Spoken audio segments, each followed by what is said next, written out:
अच्छो। Hello sir, कैसे हैं आप लोग? दिस इज विजय सारडा। आज हम लोग करने जा रहे हैं इंटरनेशनल टैक्स का एक ऐसा चैप्टर जो एग्जाम में बहुत ज्यादा पूछा जाता है। तो सारे CA CMA final, direct tax, international tax, ये आपके लिए एक इंपॉर्टेंट चैप्टर है। हर अटेम्प्ट में CMA final and CA final के अंदर में ये टॉपिक पूछा ही जाता है। एंड ये चैप्टर विजन हम लोग फटाफट कंप्लीट करेंगे, इसमें के इंपॉर्टेंट क्रक्स को बाहर निकालेंगे एंड आपको इस लेवल पे ला करके छोड़ेंगे कि आप प्रॉब्लम्स आराम से सॉल्व कर पाए। यस, आई होप आपने बाकी चैप्टर के चार्ट रिवीजन देख लिए होंगे। नहीं देखे होंगे तो प्लीज फटाफट देख लेना। देखिए, ट्रांसफर प्राइसिंग बहुत लोगों को लेंदी लगता है, लेकिन ये उन लोगों के लिए लग सकता है जिन्होंने कभी इंटरलिंकिंग से नहीं पढ़ा। एक बार इंटरलिंकिंग आप समझ लीजिए, आपको लगेगा यार डायरेक्ट एक्सेस तो बहुत ही प्यारा सब्जेक्ट है और इसे इंटरलिंकिंग क्यों नहीं किया मैंने आज तक के, क्यों आज तक के मैं इसे सिर्फ इंग्लिश जैसे पढ़ता रहा, रादर एक इंटरलिंक कॉन्सेप्ट। आइए मैं समझाता हूँ ये इंटरलिंकिंग को। देखिए, ट्रांसफर प्राइसिंग की अगर मैं बात करूं तो ये किस तरीके से ऑपरेट होता होगा, पहले ये समझ लेते हैं। देखिए, सबसे पहले क्या होना चाहिए, सबसे पहले ट्रांसफर प्राइसिंग के अंदर में दो लोग होने चाहिए। ये दो लोगों के बीच का रिश्ता एसोसिएटेड एंटरप्राइज का होना चाहिए। यस और नो? मतलब सबसे पहले two people in the transaction must be an associated enterprises, right. Associated enterprises होने के साथ साथ राइट इन दोनों के बीच में ट्रांजैक्शन भी होना चाहिए। आई मीन टू से सिर्फ एसोसिएटेड एंटरप्राइजेस होने से काम नहीं चलेगा, इन दोनों के बीच में क्या होना चाहिए मालिक, इन दोनों के बीच में ट्रांजैक्शन भी होना चाहिए। अब आप पूछेंगे किस तरीके का ट्रांजैक्शन होना चाहिए, या तो ये एक इंटरनेशनल ट्रांजैक्शन की कैटेगरी में फॉलो होना चाहिए, या तो एक स्पेसिफाइड डोमेस्टिक ट्रांजैक्शन की कैटेगरी में फॉलो होना चाहिए। यस, जैसे ही आप ये ट्रांजैक्शन हो जाएगा, ये ट्रांजैक्शन होने के बाद क्या किया जाएगा, आपको डॉक्यूमेंट्स मेंटेन करने पड़ेंगे। ये ट्रांजैक्शन होने के बाद आपको क्या मेंटेन करने पड़ेंगे, बोलो बेटा? डॉक्यूमेंट्स मेंटेन करने पड़ेंगे और इसका सबमिशन भी करना पड़ेगा किसके पास, इनकम टैक्स डिपार्टमेंट के पास। तो देखिए, एसोसिएटेड एंटरप्राइजेस ने ट्रांजैक्शन किया, ट्रांजैक्शन करने के बाद डॉक्यूमेंट मेंटेन किया, डॉक्यूमेंट मेंटेन करने के साथ साथ आपको क्या करना पड़ेगा, कुछ सबमिशंस भी करने पड़ेंगे इनकम टैक्स डिपार्टमेंट के पास। अब इनकम टैक्स डिपार्टमेंट विचार करेगा कि क्या इसका असेसमेंट करना है या नहीं करना है। वैसे एक रास की बात बता दूं, transfer pricing is actually assessment. Yes और नो? राइट। अब ये डिपार्टमेंट चेक करेगा कि यार इसका असेसमेंट करना है या नहीं करना। अगर डिपार्टमेंट ने असेसमेंट करने की सोच ली तो एक्चुअली डिपार्टमेंट का ऑब्जेक्टिव क्या है दोस्त? एक्चुअली डिपार्टमेंट का ऑब्जेक्टिव है आर्म्स लेंथ प्राइस को कंप्यूट करना। यस, इनका मेजर ऑब्जेक्टिव क्या है? आर्म्स लेंथ प्राइस को कंप्यूट करना, ये चेक करना कि जो ट्रांजैक्शन हुआ है वो फेयर मार्केट वैल्यू पे हुआ है या नहीं हुआ है। Right, the overall objective of transfer pricing. क्योंकि ऐसा हो सकता है ट्रांसफर प्राइसिंग का इस्तेमाल करके आपने बेस इरोड करके प्रॉफिट शिफ्ट कर दिया हो। अगर आपको याद आ रहा हो तो बेस इरोजन प्रॉफिट शिफ्टिंग का वन ऑफ द एजेंडा भी यही था, एक्शन प्लान भी यही था कि हर कंट्री ने क्या करना चाहिए, ट्रांसफर प्राइसिंग के लिए डॉक्यूमेंट्स मेंटेन करने चाहिए और उसको स्ट्रेंथन करना चाहिए। क्योंकि होता ही है, ट्रांसफर प्राइसिंग की एडजस्टमेंट्स करके आप लोकल प्रॉफिट को इंटरनेशनल शिफ्ट कर देते हैं to a country where in there is no tax और वेरी लो टैक्स। बराबर है। अब एओ को टीपी कंप्यूट करना है तो there are three mode. Point number one, AO खुद क्या करने लग जाएगा, कंप्यूट करने लग जाएगा, और ऐसा करने के लिए उसको 6 मेथड अवेलेबल है। Right, so there are 6 method. अगर वो खुद से कंप्यूट करना चाहता है बिंदास कर सकता है। दूसरा, वो अपना काम टीपीओ के पास भी दे सकता है। वो ट्रांसफर प्राइसिंग ऑफिसर के पास जाएगा, कहेगा प्रभु पद प्रदर्शित करो, मुझे ट्रांसफर प्राइसिंग निकाल करके दो। तीसरा हो सकता है कि ट्रांसफर प्राइसिंग के लिए खुद डिपार्टमेंट और एसएससी ने अग्री ऑलरेडी कर लिया हो। इस कंसेप्ट को हम कहते हैं एडवांस प्राइसिंग अग्रीमेंट। यहाँ पे एसएससी का एंड डिपार्टमेंट का ऑलरेडी एक अग्रीमेंट होता है और जो ट्रांसफर प्राइसिंग कंप्यूट होता है वो उस अग्रीमेंट के हिसाब से होता है। Right, so there are three way. एक, या तो खुद कंप्यूट कर ले, दूसरा या तो टीपीओ के पास चल जा, तीसरा या तो ऑलरेडी एक अग्रीमेंट बना है उस बेसिस पे क्या कर टीपी कैलकुलेट कर दे। अब जैसे आपका टीपी कंप्यूट होगा, आपको तुरंत क्या करना पड़ेगा, कंपेयर करना पड़ेगा एक्चुअल ट्रांजैक्शन प्राइस से। अब आपने क्या निकाल दिया सर, टीपी निकाल दिया। टीपी को कंपेयर करेंगे किसके साथ, एक्चुअल ट्रांजैक्शन प्राइस के साथ। टीपी को कंपेयर करेंगे किसके साथ, बोलो जल्दी से, एक्चुअल ट्रांजैक्शन प्राइस के साथ। अगर मान लीजिए टीपी अप्लाई करने के बाद आपकी जो लाइबिलिटी है ये रिड्यूस हो रही है, अगर टीपी प्रोविजन अप्लाई करने के बाद आपकी जो लाइबिलिटी है ये रिड्यूस हो रही है, तो ये चैप्टर एप्लीकेबल नहीं है। इन टोटो ये चैप्टर तभी एप्लीकेबल है जब डिपार्टमेंट को फायदा हो रहा होगा। अगर डिपार्टमेंट को फायदा नहीं हो रहा तो ये चैप्टर एप्लीकेबल नहीं है। बात समझ रहे हो? अगर लाइबिलिटी इंक्रीज हो रही होगी तो आप फर्दर चेक करेंगे दो कॉन्सेप्ट को, सेफ हार्बर कॉन्सेप्ट को और रेंज कॉन्सेप्ट को भी। राइट, सेफ हार्बर और रेंज लगाने के बावजूद भी अगर आपका सम पेएबल आ जाता है तो ऐसे केस में आप प्राइमरी एंड सेकेंडरी एडजस्टमेंट करेंगे। आप क्या करेंगे, प्राइमरी एंड सेकेंडरी एडजस्टमेंट करेंगे। ये एडजस्टमेंट करने के बाद आप आपकी उसकी लाइबिलिटी पेएबल निकालेंगे। लाइबिलिटी पेएबल पसंद आ गई, पे कर, मैटर खत्म कर। लेकिन अगर ये लाइबिलिटी उसको पसंद नहीं आई तो आपके पास रास्ता है, आप अपील में जा सकते हैं, आप रिवीजन करवा सकते हैं, आप रेक्टिफिकेशन करवा सकते हैं, इनफैक्ट आप डीआरपी में भी जा सकते हैं। Are you getting the point? तो चलो एक बार ये पूरी सीक्वेंस को वापस समझ लेते हैं। हाँ जी, दो लोगों के बीच का रिश्ता क्या होना चाहिए? एसोसिएटेड एंटरप्राइजेस का। ये क्या करेंगे? ट्रांजैक्शन, या तो डोमेस्टिक ट्रांजैक्शन या इंटरनेशनल ट्रांजैक्शन। ट्रांजैक्शन करने के बाद इनको क्या मेंटेन करना है साहब? डॉक्यूमेंट मेंटेन करना है और इनकम टैक्स डिपार्टमेंट को कुछ सबमिशंस भी करने हैं। जैसे ही ये होगा, एओ अगर डिसाइड करता है कि चल यार मेरे को टीपी कैलकुलेट करना है, तो उसके पास तीन रास्ते हैं। एक, 6 में से कोई भी एक मेथड जो मोस्ट सुटेबल मेथड होगी, मोस्ट अप्रोप्रिएट मेथड होगी, वो निकाल ले। दूसरा, तू रेफरेंस दे दे टीपीओ को। और तीसरा, एडवांस प्राइसिंग अग्रीमेंट निकाल ले। राइट? जैसे ही तेरा टीपी निकला, उसे एक्चुअल ट्रांजैक्शन प्राइस के साथ तुझे क्या करना है? कंपेयर करना है। अगर तेरी लायबिलिटी रिड्यूस हो रही है तो ये पूरा चैप्टर एप्लीकेबल नहीं है।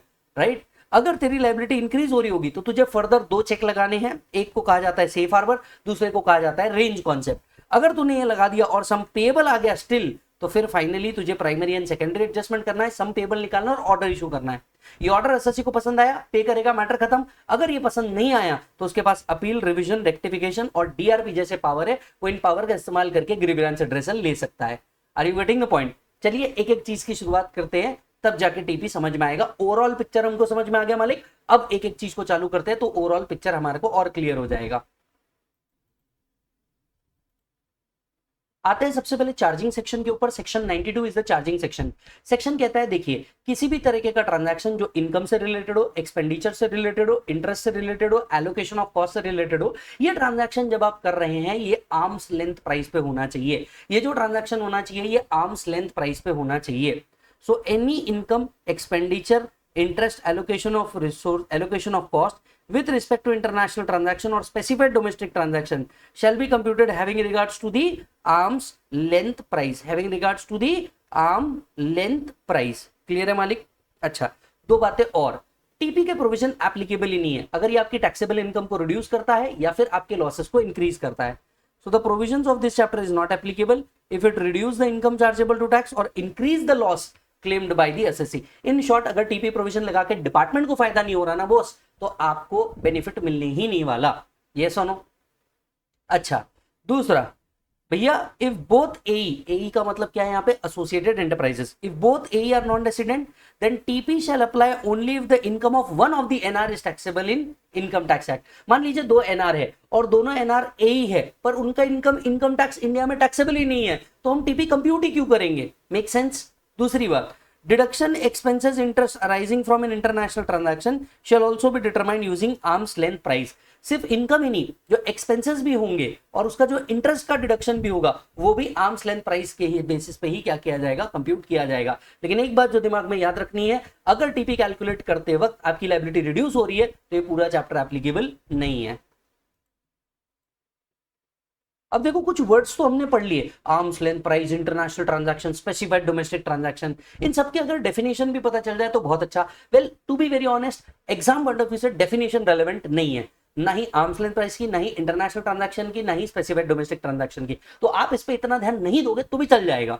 चलिए, आर्म्स लेंथ प्राइस मतलब क्या होता है? देखिए, आर्म्स लेंथ प्राइस का मतलब होता है कि जब दो अनरिलेटेड व्यक्ति ट्रांजैक्शन करेंगे, वो फेयर मार्केट वैल्यू के बेसिस पे करेंगे, हम उसी को ही आर्म्स लेंथ प्राइस कहते हैं। कि टू पीपल अनकंट्रोल्ड ट्रांजैक्शन को जिस वैल्यूज पे करते हैं, उसी को हम आर्म लेंथ प्राइस कहते हैं। So arms length price means a price which is applied, proposed to be applied in a transaction between person other than A in an uncontrolled transaction। एक uncontrolled transaction और other than A मतलब unrelated party के साथ एक uncontrolled transaction के अंदर में जो प्राइस होगा, वही प्राइस को हम आर्म्स लेंथ प्राइस कह देंगे। ठीक है सर, बढ़ते हैं आगे।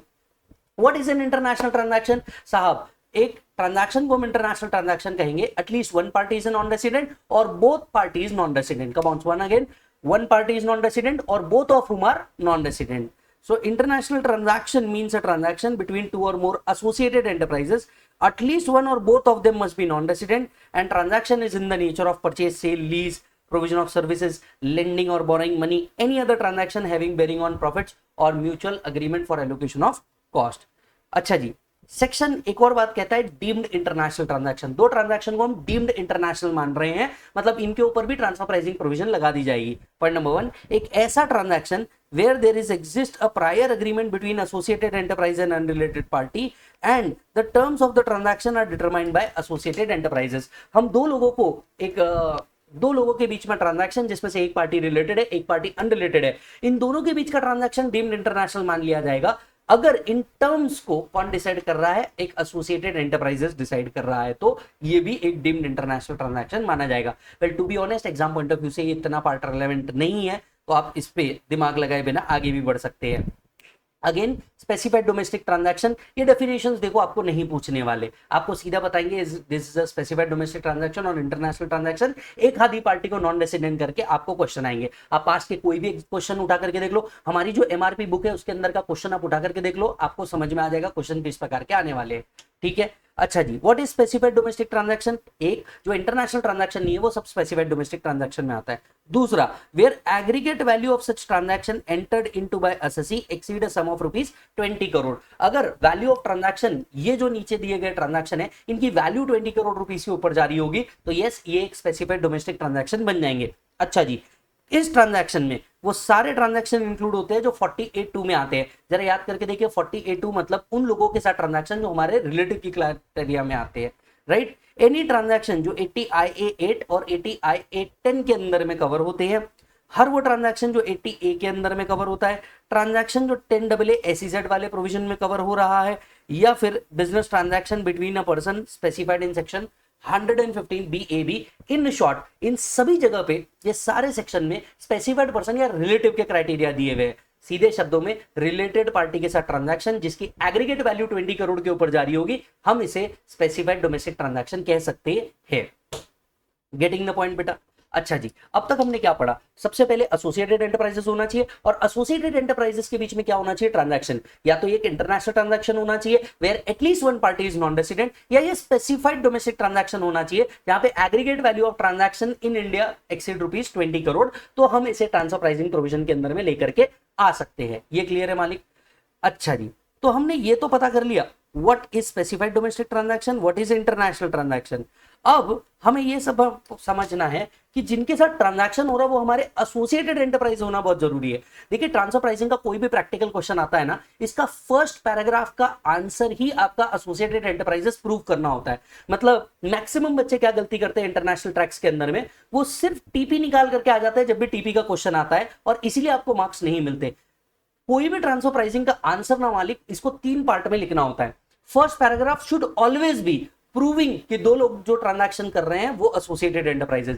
सेकंड पैराग्राफ आपको ये बताना चाहिए कि कौन सी मेथड आप अप्लाई कर रहे हैं ट्रांसफर प्राइसिंग के लिए, और तीसरे में आपको ट्रांसफर प्राइसिंग कैलकुलेशन देना पड़ेगा। चलो कम ऑन, वंस अगेन, आप सीए फाइनल में है, सीएमए फाइनल में है, आपका टीपी का जो आंसर होना चाहिए वो 3 पार्ट में होना चाहिए। फुल मार्क्स आएंगे, तुम भी बोलोगे भाई साहब फुल रिस्पेक्ट। पहला पैराग्राफ, ये बताओ कि दो लोग एसोसिएटेड एंटरप्राइजेस क्यों है।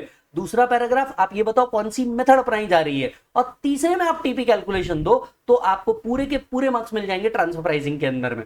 यस, इस बार ये करके देखो, तुमको मजा आएगा। अच्छा जी, अब इसके लिए सबसे पहले हमारे पास एसोसिएटेड एंटरप्राइजेस होना चाहिए। ये जो है ना भाई साहब, ये पढ़ के जाना, और इसके अंदर में करीब 8-10 आइटम लिखे हुए हैं, पर हमें इसमें तो कुछ स्पेसिफिक आइटम पढ़ने चाहिए जो एग्जाम में बहुत फ्रीक्वेंटली पूछे जाते हैं। Are you getting the point? देख, लास्ट मिनट जब आप रिवीजन कर रहे हो ना, आपको सब कुछ नहीं पढ़ना चाहिए, आपको हर एक का कुछ स्पेसिफिक पार्ट पढ़ना चाहिए जो एग्जाम में बहुत ज्यादा आता है।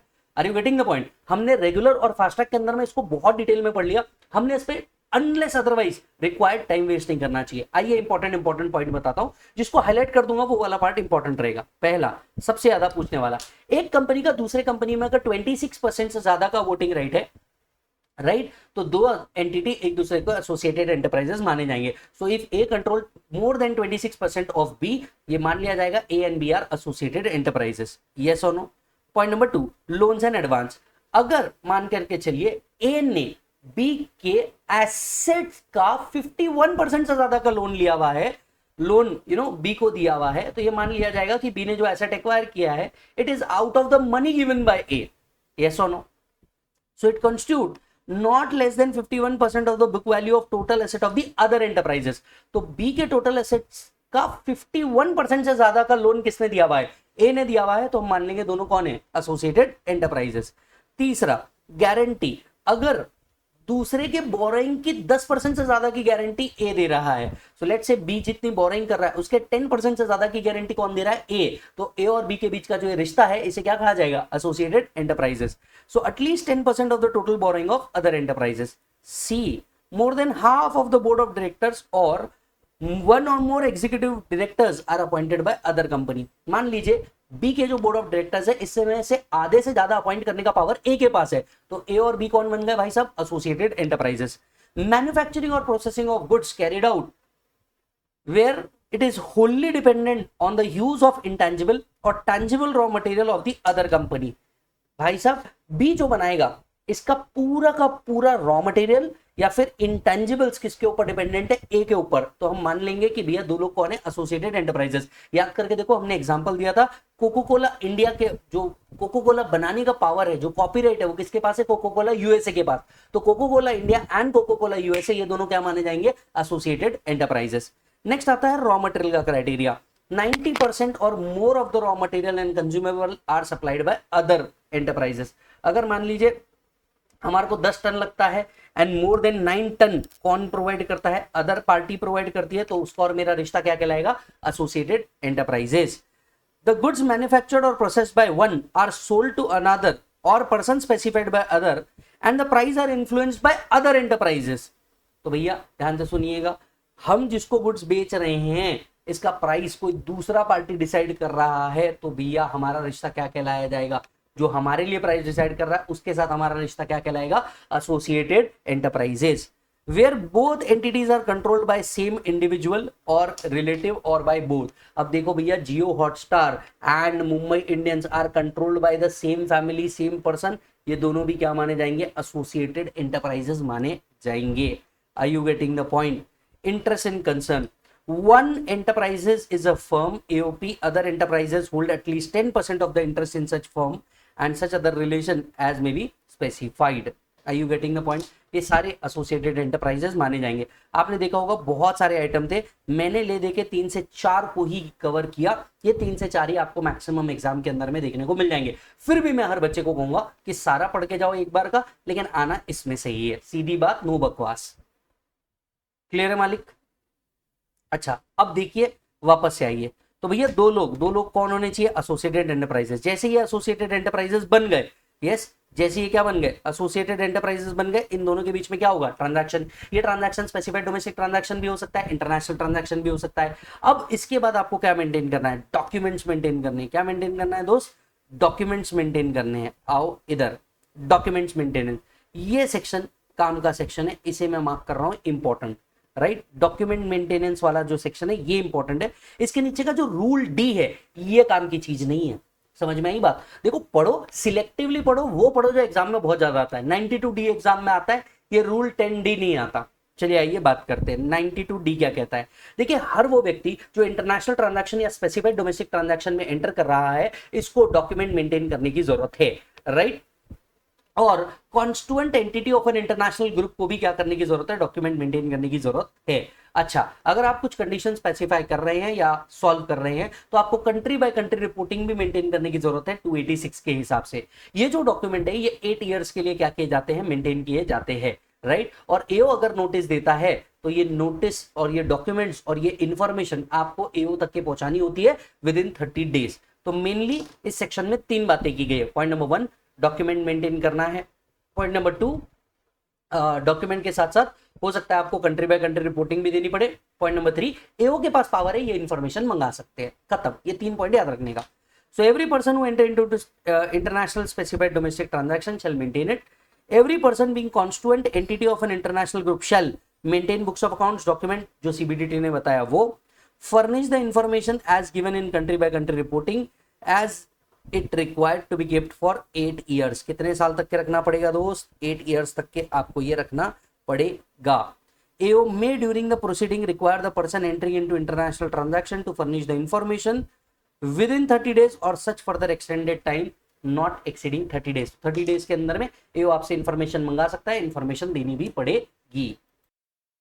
अब आते हैं रूल 10D के ऊपर। आपने कहा सर इंफॉर्मेशन मेंटेन करनी है, किस तरीके की इंफॉर्मेशन मेंटेन करनी है? देखिए, रूल 10D आपको बेसिकली 3 तरीके की इंफॉर्मेशन मेंटेन करने बोलता है। एक एंटिटी रिलेटेड इंफॉर्मेशन होती है, दूसरी प्राइस रिलेटेड इंफॉर्मेशन होती है और तीसरी ट्रांजैक्शन रिलेटेड इंफॉर्मेशन होती है। जिसके अंदर में आपका बेसिकली क्या होता है मैं देखो वो बता देता हूँ। हालांकि ये नहीं पूछने वाला 10DA जो मास्टर फाइल है ये तेरे को पूछेगा, तो 10D पे अपना टाइम वेस्ट नहीं करना, 10DA पे आना and thank me later for this, right. Entity related document क्या होता है, आपकी एंटिटी क्या है, ओनरशिप स्ट्रक्चर क्या है, प्रोफाइल ऑफ द ग्रुप क्या है। आप में से जितने लोगों ने टीपी में आर्टिकलशिप में काम किया है आप समझ रहे हैं मैं क्या कह रहा हूँ, राइट। टर्म्स ऑफ ट्रांजैक्शंस क्या बनने वाले हैं, वो सारी चीजें आ जाती है आपके एंटिटी रिलेटेड। दूसरा आता है प्राइस रिलेटेड, यहाँ पे हम फार एनालिसिस करते हैं, फंक्शंस किसने कितने परफॉर्म किए, एसेट्स किसके कितने इन्वॉल्व है, रिस्क कितना इन्वॉल्व है किसका, मार्केट एनालिसिस क्या है, अनकंट्रोल ट्रांजैक्शन के प्राइसेस आपने क्या निकाले हैं, ये सारे एनालिसिस, मेथड ऑफ अकाउंटिंग क्या कर रहे हैं, method of discovering the arms length price, वो सारी बातें आपको डिस्क्लोज करनी पड़ती है। और फिर आता है ट्रांजैक्शन रिलेटेड कि भैया क्या अजम्पशंस आपने लिए है एएलपी कैलकुलेट करते वक्त, आपने कितने एडजस्टमेंट्स करे हैं ट्रांसफर प्राइसिंग को, आपने आर्म्स लेंथ प्राइस को किस तरीके से कंप्यूट किया है, वो सारी चीज आती है ट्रांजैक्शन रिलेटेड के अंदर में। यस और नो। आते हैं भैया हर एक कॉन्स्टिट्यूएंट एंटिटी को, एक इंटरनेशनल ग्रुप के कॉन्स्टिट्यूएंट एंटिटी को मास्टर फाइल भी मेंटेन करनी पड़ती है जिसके अंदर में क्या दिया हो, सारी डिटेल्स प्रोवाइड की हो। हालांकि मास्टर फाइल कब मेंटेन करनी है, इसमें जो नंबर्स है वो याद रखने हैं। अगर आप एक कॉन्स्टिट्यूएंट एंटिटी है इंटरनेशनल ग्रुप के, आपका consolidated group revenue, consolidated financial statements के हिसाब से 500 करोड़ को एक्सीड कर रहा है तो आपको मास्टर फाइल मेंटेन करनी है। तो एक कॉन्स्टिट्यूएंट एंटिटी इंटरनेशनल ग्रुप का अगर कंबाइंड ग्रुप रेवेन्यू 500 करोड़ के ऊपर जा रहा है, यस आपको मास्टर फाइल क्या करनी है, मेंटेन करनी है, राइट। अच्छा जी, एक और चीज आपको याद रखनी पड़ेगी ग्रुप रेवेन्यू के अलावा, एक और criteria, what is that criteria, aggregate value of international transaction 50 crore से ऊपर होना चाहिए, and transaction with respect to purchase, sale, transfer और लीज ऑफ प्रॉपर्टी 10 करोड़ के ऊपर होना चाहिए। So come on, every person being constituent entity shall, if consolidated group revenue exceed 500 crore और value of international transaction exceed 50 crore, मैंने शायद गलती से 10 करोड़ बोला था, मेरे को याद नहीं है, बट ये 50 करोड़ है, and in respect of purchase, sale of intangible property etcetera exceed 10 crore rupees, तो आपको मास्टर फाइल मेंटेन करनी है। कम ऑन, मास्टर फाइल कब मेंटेन करनी है, पहला कंसोलिडेटेड ग्रुप रेवेन्यू 500 करोड़ के ऊपर होना चाहिए, दूसरा value of international transaction 50 crore के ऊपर होना चाहिए, तीसरा परचेज, सेल, ट्रांसफर या lease of intangible property 10 crore rupees के ऊपर होना चाहिए। अगर ये तीन कंडीशन प्रोवाइड कर दी है तो आपको JCIT को फॉर्म भर के देना है 3CEAA, राइट। अच्छा, अब इस फॉर्म के अंदर में दो पार्ट होते हैं, part A, part B. Part A हर एंटिटी को भरना है चाहे आप कंडीशन सेटिस्फाई कर रहे हैं या कंडीशन सेटिस्फाई नहीं कर रहे। तो पार्ट ए जो है ये फर्निश करना है एवरी पर्सन द्वारा, वेदर और not conditions are satisfied. Part B आपको तभी सेटिस्फाई करना है जब आप कंडीशन सेटिस्फाई कर रहे हैं। यस, कंडीशन क्या क्या है, या तो आपका कंसोलिडेटेड ग्रुप रेवेन्यू 500 करोड़ के ऊपर होना चाहिए, या तो value of international transaction 50 crore के ऊपर होना चाहिए, या transaction in respect to intangible property 10 crore के ऊपर होना चाहिए। Come on, once again, consolidated group revenue 500 crore के ऊपर होना चाहिए, value of international transaction 50 crore के ऊपर होना चाहिए, या फिर transaction with respect to intangible property 10 crore के ऊपर होना चाहिए, राइट। तो आपको फॉर्म भर के देना है फॉर्म 3CEAA। इसमें दो पार्ट होते हैं, part A, part B. Part A सबको भरना है, कंडीशन सेटिस्फाई करो या ना करो। पार्ट बी तभी भरना है जब आप क्या कर रहे हैं, कंडीशंस को सेटिस्फाई कर रहे हैं। यस, एक से ज्यादा अगर कॉन्स्टिट्यूएंट एंटिटी है तो क्या किया जाएगा, इंटरनेशनल ग्रुप किसी भी एक को स्पेसिफिकली डेजिग्नेट करेगी। यस और no, right. So in case more than one constituent entity, it may be furnished by one of the constituent entity. If international group has designated the same, the information has to be conveyed in form 3CEAB to the joint commissioner in this behalf 30 days before the due date of furnishing form number 3CEAA। तो 3CEAA भरने से पहले वो बता देंगी दोनों में से कॉन्स्टिट्यूएंट एंटिटी, कौन सी कॉन्स्टिट्यूएंट एंटिटी क्या करने वाली है, डॉक्यूमेंट्स फर्निश करने वाली है। ये जो इंफॉर्मेशन है उसको 8 इयर्स के लिए आपको क्या करके रखना है, प्रिजर्व करके रखना है। यस मालिक। चलो एवरीबॉडी, अगर एसोसिएटेड एंटरप्राइज है, international transaction, specified domestic transaction किया है तो आपको डॉक्यूमेंट मेंटेन करने हैं, राइट। मेनली किस तरीके के डॉक्यूमेंट आपको मेंटेन करने हैं भैया, entity related, price related, transaction related maintain करने हैं। आपको मास्टर फाइल भी मेंटेन करनी है अगर ये कंडीशन सेटिस्फाई हो रही है तो। Are you getting the point, right. अच्छा जी, अब जैसा कि मैंने कहा आप क्या करेंगे सर, डॉक्यूमेंट्स मेंटेन करने के। डॉक्यूमेंट्स मेंटेन करने के बाद क्या होगा, आपको इनकम टैक्स डिपार्टमेंट को सबमिशंस भी देने होंगे। अब ये सबमिशंस कौन से है, देखिए हर वो व्यक्ति जो इंटरनेशनल ट्रांजैक्शन कर रहा है या स्पेसिफाइड डोमेस्टिक ट्रांजैक्शन कर रहा है, इसे टीपी रिपोर्ट देना होता है। तो अनदर इंपॉर्टेंट पॉइंट भाई साहब टीपी रिपोर्ट आता है। तो देखो एक ये इंपॉर्टेंट हुआ, सुनो, एसोसिएटेड एंटरप्राइजेस इंपॉर्टेंट हुआ, दूसरा आपका डॉक्यूमेंट वाला पार्ट इंपॉर्टेंट हुआ, तीसरा आपका मास्टर फाइल इंपॉर्टेंट हुआ, चौथा आपका टीपी रिपोर्ट इंपॉर्टेंट हुआ। समझ में आ रही बात? अब इन टीपी रिपोर्ट क्या कहता है जरा ध्यान से सुनिए। Every person who enter into international transaction और स्पेसिफाइड डोमेस्टिक ट्रांजैक्शन, इन्हें अपना टीपी रिपोर्ट बनाना है। ये टीपी रिपोर्ट एक चार्टर्ड अकाउंटेंट बनाएगा, फॉर्म 3CEB के अंदर में इसे बनाएगा और इसे सबमिट करेगा at least 1 month prior to the date of filing ROI। Are you getting the point? Yes. So right from CA इसे क्या करना पड़ेगा? Obtain a report from a CA in form 3CEB and furnish such report at least 1 month prior to the date of filing ROI। Clear है मालिक? अच्छा जी, हाँ अब देखिए क्या होगा। डॉक्यूमेंट मेंटेन कर दिया, सबमिशन कर दिया, अब बढ़ते हैं आगे। देखिए क्या हुआ होगा। आप एसोसिएटेड एंटरप्राइज होंगे, एसोसिएटेड एंटरप्राइजेस ट्रांजैक्शन करेगा, डोमेस्टिक ट्रांजैक्शन, इंटरनेशनल ट्रांजैक्शन। पहले वो इसके डॉक्यूमेंट मेंटेन करेगा और सबमिशन भी करेगा। अब सबमिशन में यहाँ पे दो चीजें है, पहला है 92E that is TP report, दूसरा है 286 कंट्री बाय कंट्री रिपोर्टिंग। अब अगर आप ध्यान से देखेंगे आपके मॉड्यूल में भी और हमने रेगुलर बुक में भी कंट्री बाय कंट्री रिपोर्टिंग का पूरा डिटेल देख रखा है, लेकिन यहाँ पे मैंने सिर्फ 4 पॉइंट रखे हैं जो बहुत ज्यादा रिलेवेंट है कंट्री बाय कंट्री रिपोर्टिंग के। मैं चाहता हूँ ये चारों पॉइंट आप पहले अपना नोट डाउन कर ले, एक स्टिकी नोट लगा करके, उसके बाद हम लोग करेंगे। मैंने पूरा कंट्री बाय कंट्री रिपोर्टिंग इस चार्ट के अंदर में नहीं रखा बिकॉज मुझे ऐसा लगा कि वो इतना रेलेवेंट नहीं है। उसमें से जितना कॉन्टेक्स्ट आपके लिए रेलेवेंट है मैंने उतना बाहर निकाल दिया। पहले ये लिख लो फिर आगे बढ़ेंगे। कंसोलिडेटेड ग्रुप रेवेन्यू 6400 करोड़, मैं डिक्टेट कर रहा हूं, प्लीज लिखिए।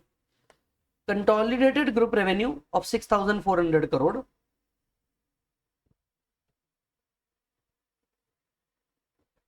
Point number 2, if consolidated group revenue CGR, if consolidated group revenue is in foreign currency, if CGR is in foreign currency, use TTBR as on 31st March, use TTBR telegraphic transfer buying rate, TTBR as on 31st March।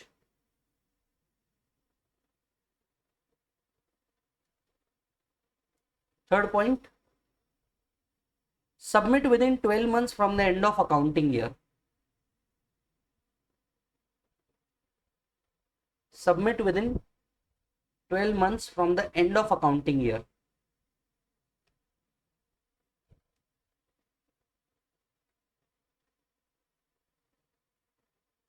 And last, penalty under 271 GB, penalty under 271 GB।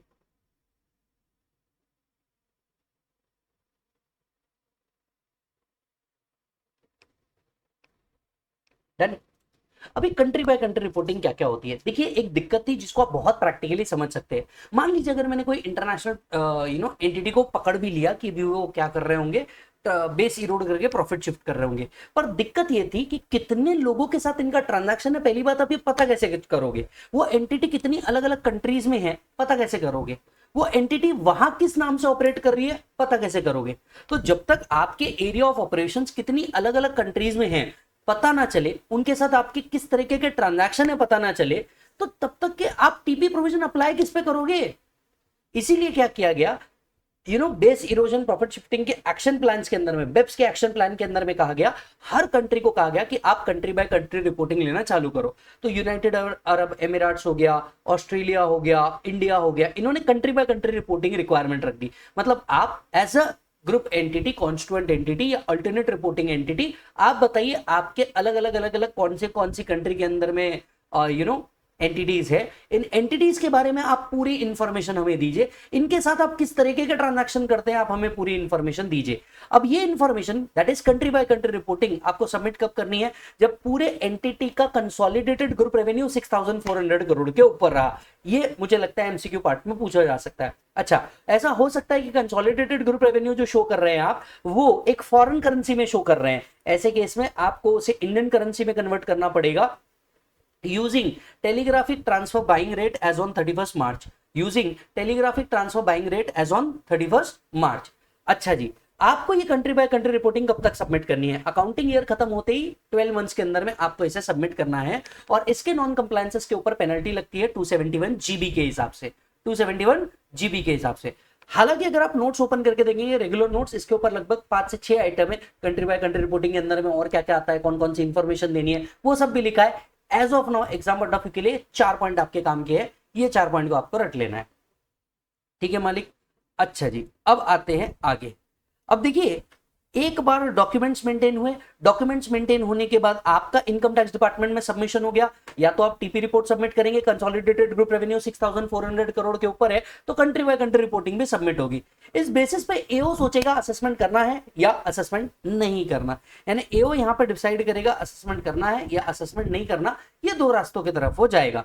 अगर उसको assessment करना है मतलब एओ को practically क्या करना है, आपका टीपी कैलकुलेट करना है, करेक्ट और नॉट, वो आपका क्या करना चाहता है, टीपी कंप्यूट करना चाहता है। अब देखिए, कोई भी काम खुद से तो हम करना नहीं चाहेंगे, हम तो भारतीय हैं, भारतीय अगर खुद काम कर ले तो ये बात ही क्या है। तो सबसे पहले हम ये पढ़ते हैं कि वो क्या करेगा, वो एक स्पेशल ऑफिसर के पास जाएगा, उसको रिक्वेस्ट करेगा, बोलेगा प्रभु पत्र प्रदर्शित करो, भैया टीपी आप ही कंप्यूट करके दे दो। तो इसके लिए एक स्पेसिफिक ऑफिसर होता है, सेक्शन है अपना 92 CA, ये स्पेसिफिक ऑफिसर का काम ही होता है ट्रांसफर प्राइसिंग निकाल करके देना। तो जब भी इसे एओ रिक्वेस्ट करता है, इसका काम होता है ट्रांसफर प्राइसिंग का क्या करना, कैलकुलेट करना। अलग अलग मेथड से ट्रांसफर प्राइसिंग कंप्यूट कर सकता है। ट्रांसफर प्राइसिंग कंप्यूट करने के लिए कोई इंफॉर्मेशन चाहिए, ये इंफॉर्मेशन वो एसएससी के मंगा सकता है, और इस इंफॉर्मेशन के बेसिस पे एक ट्रांसफर प्राइसिंग कैलकुलेट करके एओ को दे सकता है। बोल सकता है कि देख भैया, तेरे क्लाइंट के बेसिस पे जो तूने डिटेल्स मुझे प्रोवाइड की है, उसके बेसिस पे ट्रांसफर प्राइसिंग इतना आना चाहिए। Are you getting the point? सीधे शब्दों में रियल लाइफ में जो एक रजिस्टर्ड वैल्यूअर होता है, किसी भी चीज की वैल्यू निकाल के देता है, ठीक उसी तरीके से ट्रांसफर प्राइसिंग या इंटरनेशनल ट्रांजैक्शंस की वैल्यू निकालने के लिए ट्रांसफर प्राइसिंग ऑफिसर होता है। चलिए चेक करते हैं।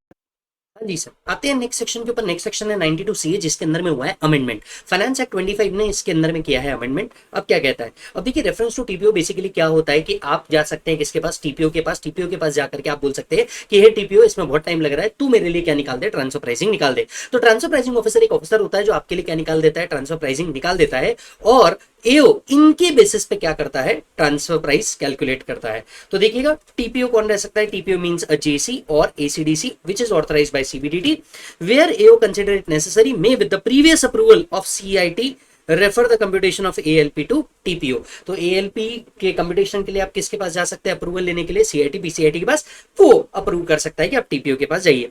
TPO shall serve the notice requiring the assessee to produce any evidence on which he may rely in support of computation of ALP। और फिर टीपीओ क्या करेगा, टीपीओ को नोटिस भेजना पड़ेगा किसको, असेसी को, कि भैया अब मैं क्या कर रहा हूँ, आपका एएलपी कंप्यूट कर रहा हूँ, तो मेरे को एविडेंस एंड इन्फॉर्मेशन प्रोवाइड करो। Okay, so where any other international transaction or specified domestic transactions comes to the notice of TPO which is not referred by the AO, then TPO is also considered such other transaction also as if it was referred to TPO। अब ये point को मैं star mark करके रख रहा हूँ क्योंकि इसके ऊपर क्वेश्चन आते हैं। अब जनरली मान करके चलिए, AO ने क्या किया, मैटर A और B के लिए किसको रेफर किया, TPO को रेफर किया, लेकिन TPO जब डॉक्यूमेंट चेक कर रहा था तो उसको मैटर C भी मिल गया which was not referred by AO, which was not referred by AO। तो क्या वो C मैटर को TPO इंडिपेंडेंटली हैंडल कर सकता है और क्या उसको भी ट्रांसफर प्राइसिंग के अंदर में इंक्लूड कर सकता है? तो जवाब आता है हाँ, ये पावर दिया है 2A 2B के अंदर में कि टीपीओ को अगर ऑडिट करते वक्त या असेसमेंट करते वक्त ये लग जाता है कि ये भी मैटर हमने रेफर करना चाहिए, तो वो इस मैटर को क्या कर सकता है, रेफर कर सकता है, बिंदास कर सकता है, कोई दिक्कत नहीं है। नेक्स्ट आता है टीपीओ अपना ऑर्डर कब तक ये पास करेगा। So TPO shall pass the order within 60 days prior to the last day of completion of assessment. If the remaining period is less than 60 days, such period shall be extended by 60 days। अच्छा जी, तो TPO को अपना order कब तक ये पास करना पड़ता है, तो देखो टीपीओ को असेसमेंट कंप्लीशन होने का जो टाइम लिमिट है, अब आप ये पूछेंगे कि असेसमेंट कंप्लीट होने का टाइम लिमिट कहां लिखा है, तो याद दिला दूं, असेसमेंट कंप्लीट होने का टाइम लिमिट कहां लिखा है, आपके सेक्शन 150 हाँ 3 के अंदर में लिखा है। तो असेसमेंट कंप्लीट होने का जो टाइम लिमिट है उसके 60 डेज पहले टीपीओ अपनी रिपोर्ट सबमिट कर देगा एओ को, ताकि एओ अगले 60 डेज के अंदर में अपना फाइनल असेसमेंट ऑर्डर पास कर सके। अब मान लीजिए जो टाइम लिमिट बचा है असेसमेंट ऑर्डर को पास करने का, अगर वो 60 डेज से कम है तो फिर अकॉर्डिंगली 60 डेज बढ़ा दिया जाएगा टीपीओ के केस में। वैसे मैं आप सभी को याद दिला देता हूं, अगर मैटर टीपीओ को रेफर किया जाता है तो असेसमेंट करने का टाइम लिमिट 12 मंथ से बढ़ जाता है, आपको ये याद ही होगा, यस और नो। पर फाइनल ऑर्डर टीपीओ कितने दिन, फाइनल टीपीओ अपना ऑर्डर कितने दिन पहले सबमिट करेगा? 60 days prior to the date of completion of assessment, yes और नो मालिक। अब आते हैं यहां जहां पे हुआ है अमेंडमेंट, राइट। अब ये जो लिखा है ये असेसमेंट ईयर के हिसाब से लिखा हुआ है, आपको एप्लीकेबल है, भले यहाँ पे 1426 लिखा हुआ है पर ये असेसमेंट ईयर के हिसाब से लिखा हुआ है, तो ये आपको एप्लीकेबल है, जरा समझिएगा। अब अमेंडमेंट क्या आया है और ये अमेंडमेंट कैसे एप्लीकेबल है, तो ध्यान से सुनना। देखिए अमेंडमेंट ऐसे आया है कि हर साल के लिए टीपी निकालना बहुत मुश्किल टास्क है, क्योंकि इसमें बहुत सारी इंफॉर्मेशन होती है, बहुत सारा एनालिसिस होता है, डिपार्टमेंट का भी टाइम जाता है, एसएससी का भी टाइम जाता है। तो यहाँ पे 3B सबसेक्शन को ऐड किया गया, जिसके तहत क्या किया गया, जो टीपी निकाला गया है किसके द्वारा, टीपीओ द्वारा निकाला गया है, आप ऑप्ट कर सकते हैं कि आप अगले 2 साल भी यही क्या करेंगे, सेम अप्लाई करेंगे। तो अब आपको अगर ऐसा लगता है कि जैसे मान के चलिए इस साल का टीपी निकल गया 100 और आपको ऐसा लगता है कि अगले 2 साल भी क्यों इतनी मेहनत करनी है, अगले 2 साल भी सेम रखते हैं, तो आप क्या कर सकते हैं, आप अप्लाई कर सकते हो, ऑप्ट आउट कर सकते हैं प्रिस्क्राइब फॉर्म में, और ये प्रिस्क्राइब फॉर्म आप जैसे सबमिट करेंगे टीपीओ आपको 1 महीने के अंदर में बता देगा कि क्या ये वैलिड है या नहीं है। और सेम टीपीओ आप क्या कर सकते हैं, सेम टीपी आप अगले 2 साल भी कंटिन्यू कर सकते हैं। तो इन शॉर्ट जो आपने इस साल लिया अगले 2 साल और चलाया जा सकता है, राइट। ये ऑप्शन क्या कर दिया गया है, ऐड कर दिया गया है। इसके पहले क्या था, इसके पहले लास्ट ईयर तक के ऐसा होता था कि हर साल का टीपी सेपरेट निकालना पड़ता था। यहाँ पे इनकम टैक्स डिपार्टमेंट ने खुद का और एसएससी का टाइम बचाने के लिए क्या कर दिया, जो इस बार निकला अगले 2 साल सेम कंटिन्यू हो जाएगा, आप ऑप्ट इन कर लीजिए, यस। तो चेक कीजिएगा, the same ALP for the next 2 years, right? The ALP determined for the international transaction or specified domestic transaction shall apply to similar transaction for the 2 consecutive years immediately following the previous year in which following conditions are satisfied. Assessee must exercise the option in the prescribed form and manner as may be prescribed, right? And TPO shall within 1 month from the end of the month in which option is exercised declare such option is valid और not. तो जैसे ही आपने क्या किया, prescribe form भरा, इस prescribe form भरने के बाद 1 महीने के अंदर में, उस मंथ के एंड से 1 महीने के अंदर में क्या करेगा, टीपीओ बता देगा ये ऑप्शन वैलिड है या ये ऑप्शन वैलिड नहीं है। क्लियर है मालिक? Okay. The provision of this subsection will not apply in case of search and seizure. Search and seizure के लिए तो असेसमेंट ही पूरा का पूरा डिफरेंट है, तो उसके ऊपर ये एप्लीकेबल नहीं होने वाला। For 2 previous year, no reference for computation of ALP shall be made. ये 2 साल के लिए अगर आपने अब अप्लाई कर दिया तो आप टीपीओ के लिए इन 2 सालों के लिए नहीं जा सकते टीपीओ के पास। If any reference is made in such scenario before or after the date of declaration, it shall be assumed that no reference is made. अगर कोई रेफरेंस ऑलरेडी कर भी रखा होगा तो ये मान लिया जाएगा कि रेफरेंस दिया नहीं गया है। फिर एओ की रिस्पॉन्सिबिलिटी क्या बनती है, right? So upon receiving the TPO's order, the AO shall compute the total income for the such consecutive previous year. AO की रिस्पॉन्सिबिलिटी ये बन जाती है कि अब अगर ऐसा कोई ऑर्डर टीपीओ ने पास कर दे तो अगले 2 साल भी जो एएलपी वो कंप्यूट करेगा। मतलब आप ये बात समझिए, इन 2 सालों में एएलपी तो कंप्यूट होगा ही एओ द्वारा, ये कंफर्म है, पर वो कैसे करेगा, इन conformity with the order of TPO. TPO ने जो ऑर्डर दिया है 2 साल के लिए, मतलब 100, तो अगले 2 साल का भी जो कैलकुलेशन एओ करेगा वो 100 के हिसाब से करेगा। Further section 155 has been amended to provide AO shall amend the order assessment or intimation in conformity with the order of TPO, taking into account directions issued, and such recomputation shall be done within 3 months from the end of the month in which assessment is complete. तो जरा देखिएगा, एओ क्या करेगा, एओ simply in order को follow करेगा, right, order अपने accordingly rectify करेगा, और ये रिकम्प्यूटेशन जो है वो कब तक कंप्लीट कर देगा भैया, within 3 months from the end of the month in which assessment is complete in case of assessee for the previous year.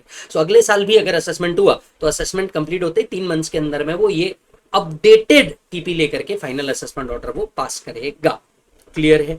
अच्छा बताइए, क्या टीपीओ अपना खुद का ऑर्डर रेक्टिफाई कर सकता है? The answer is yes, TPO अपना खुद का ऑर्डर भी क्या कर सकता है, रेक्टिफाई कर सकता है, अमेंड कर सकता है। So TPO can also rectify its own order under section 154, क्योंकि टीपीओ को भी क्या माना गया है, इनकम टैक्स अथॉरिटी माना गया है, तो वो 154 के अंदर में अपना रेक्टिफिकेशन ऑर्डर क्या कर सकते हैं, पास कर सकते हैं, राइट।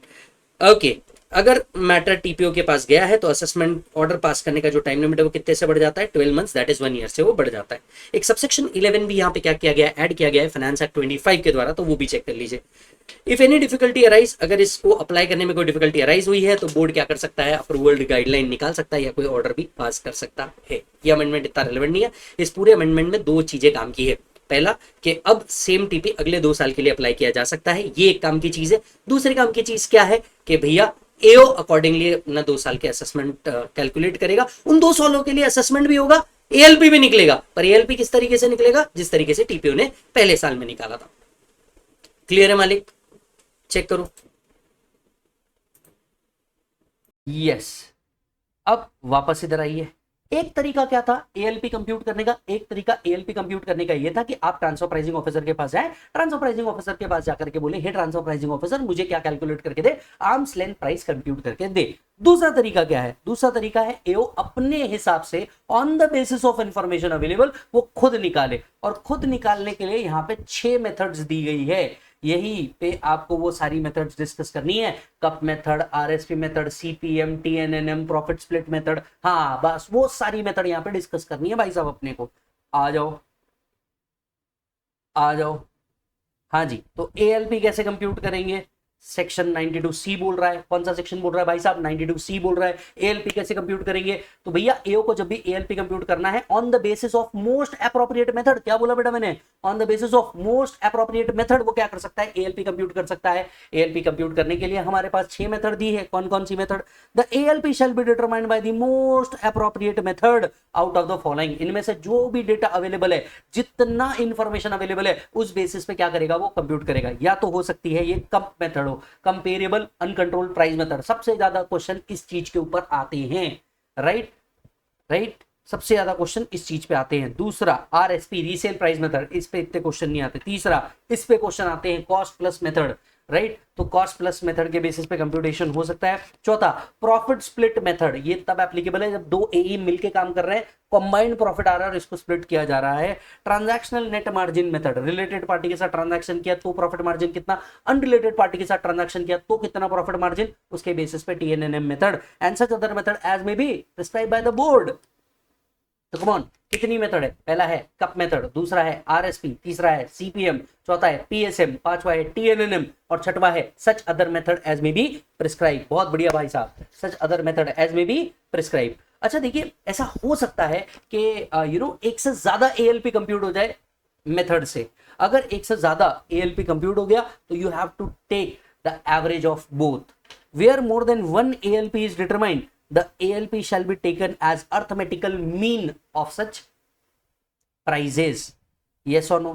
अच्छा, एक और बात आपको याद रखनी पड़ेगी, आर्म्स लेंथ प्राइस निकालने के बाद यहाँ पे एक सेफ हार्बर दिया गया है। अगर आर्म्स लेंथ निकालने के बाद आपको आपका जो ट्रांजैक्शन प्राइस है और आर्म्स लेंथ प्राइस है इसके बीच का डिफरेंस 3% से ज्यादा नहीं है और होलसेल बिजनेस में 1% से ज्यादा का नहीं है, तो आप एक्चुअल ट्रांजैक्शन प्राइस को ही आर्म्स लेंथ प्राइस मान लेंगे। इन शॉर्ट उन्होंने क्या रखा है, उन्होंने एक सेफ हार्बर रखा है कि चलो ठीक है आपने ट्रांजैक्शन किया और हमने जो वैल्यू निकाली आज इसमें डेविएशन पॉसिबल है। अब उन्होंने बोला 3% का डेविएशन है, कोई बात नहीं, आपने जो ट्रांजैक्शन किया है वही आर्म्स लेंथ प्राइस है, कोई एडिशन करने की जरूरत नहीं है। होलसेल बिजनेस है, 1% इधर उधर होता रहता, हम भी एक्सेप्ट कर लेंगे आपके प्राइस को, लेकिन 3% and in case of wholesale business 1% से ज्यादा है तो फिर आपके एएलपी को हम लोग को क्या मानना पड़ेगा, आर्म्स लेंथ प्राइस, और उसके बेसिस पे आपकी इनकम में क्या किया जाएगा, एडिशन।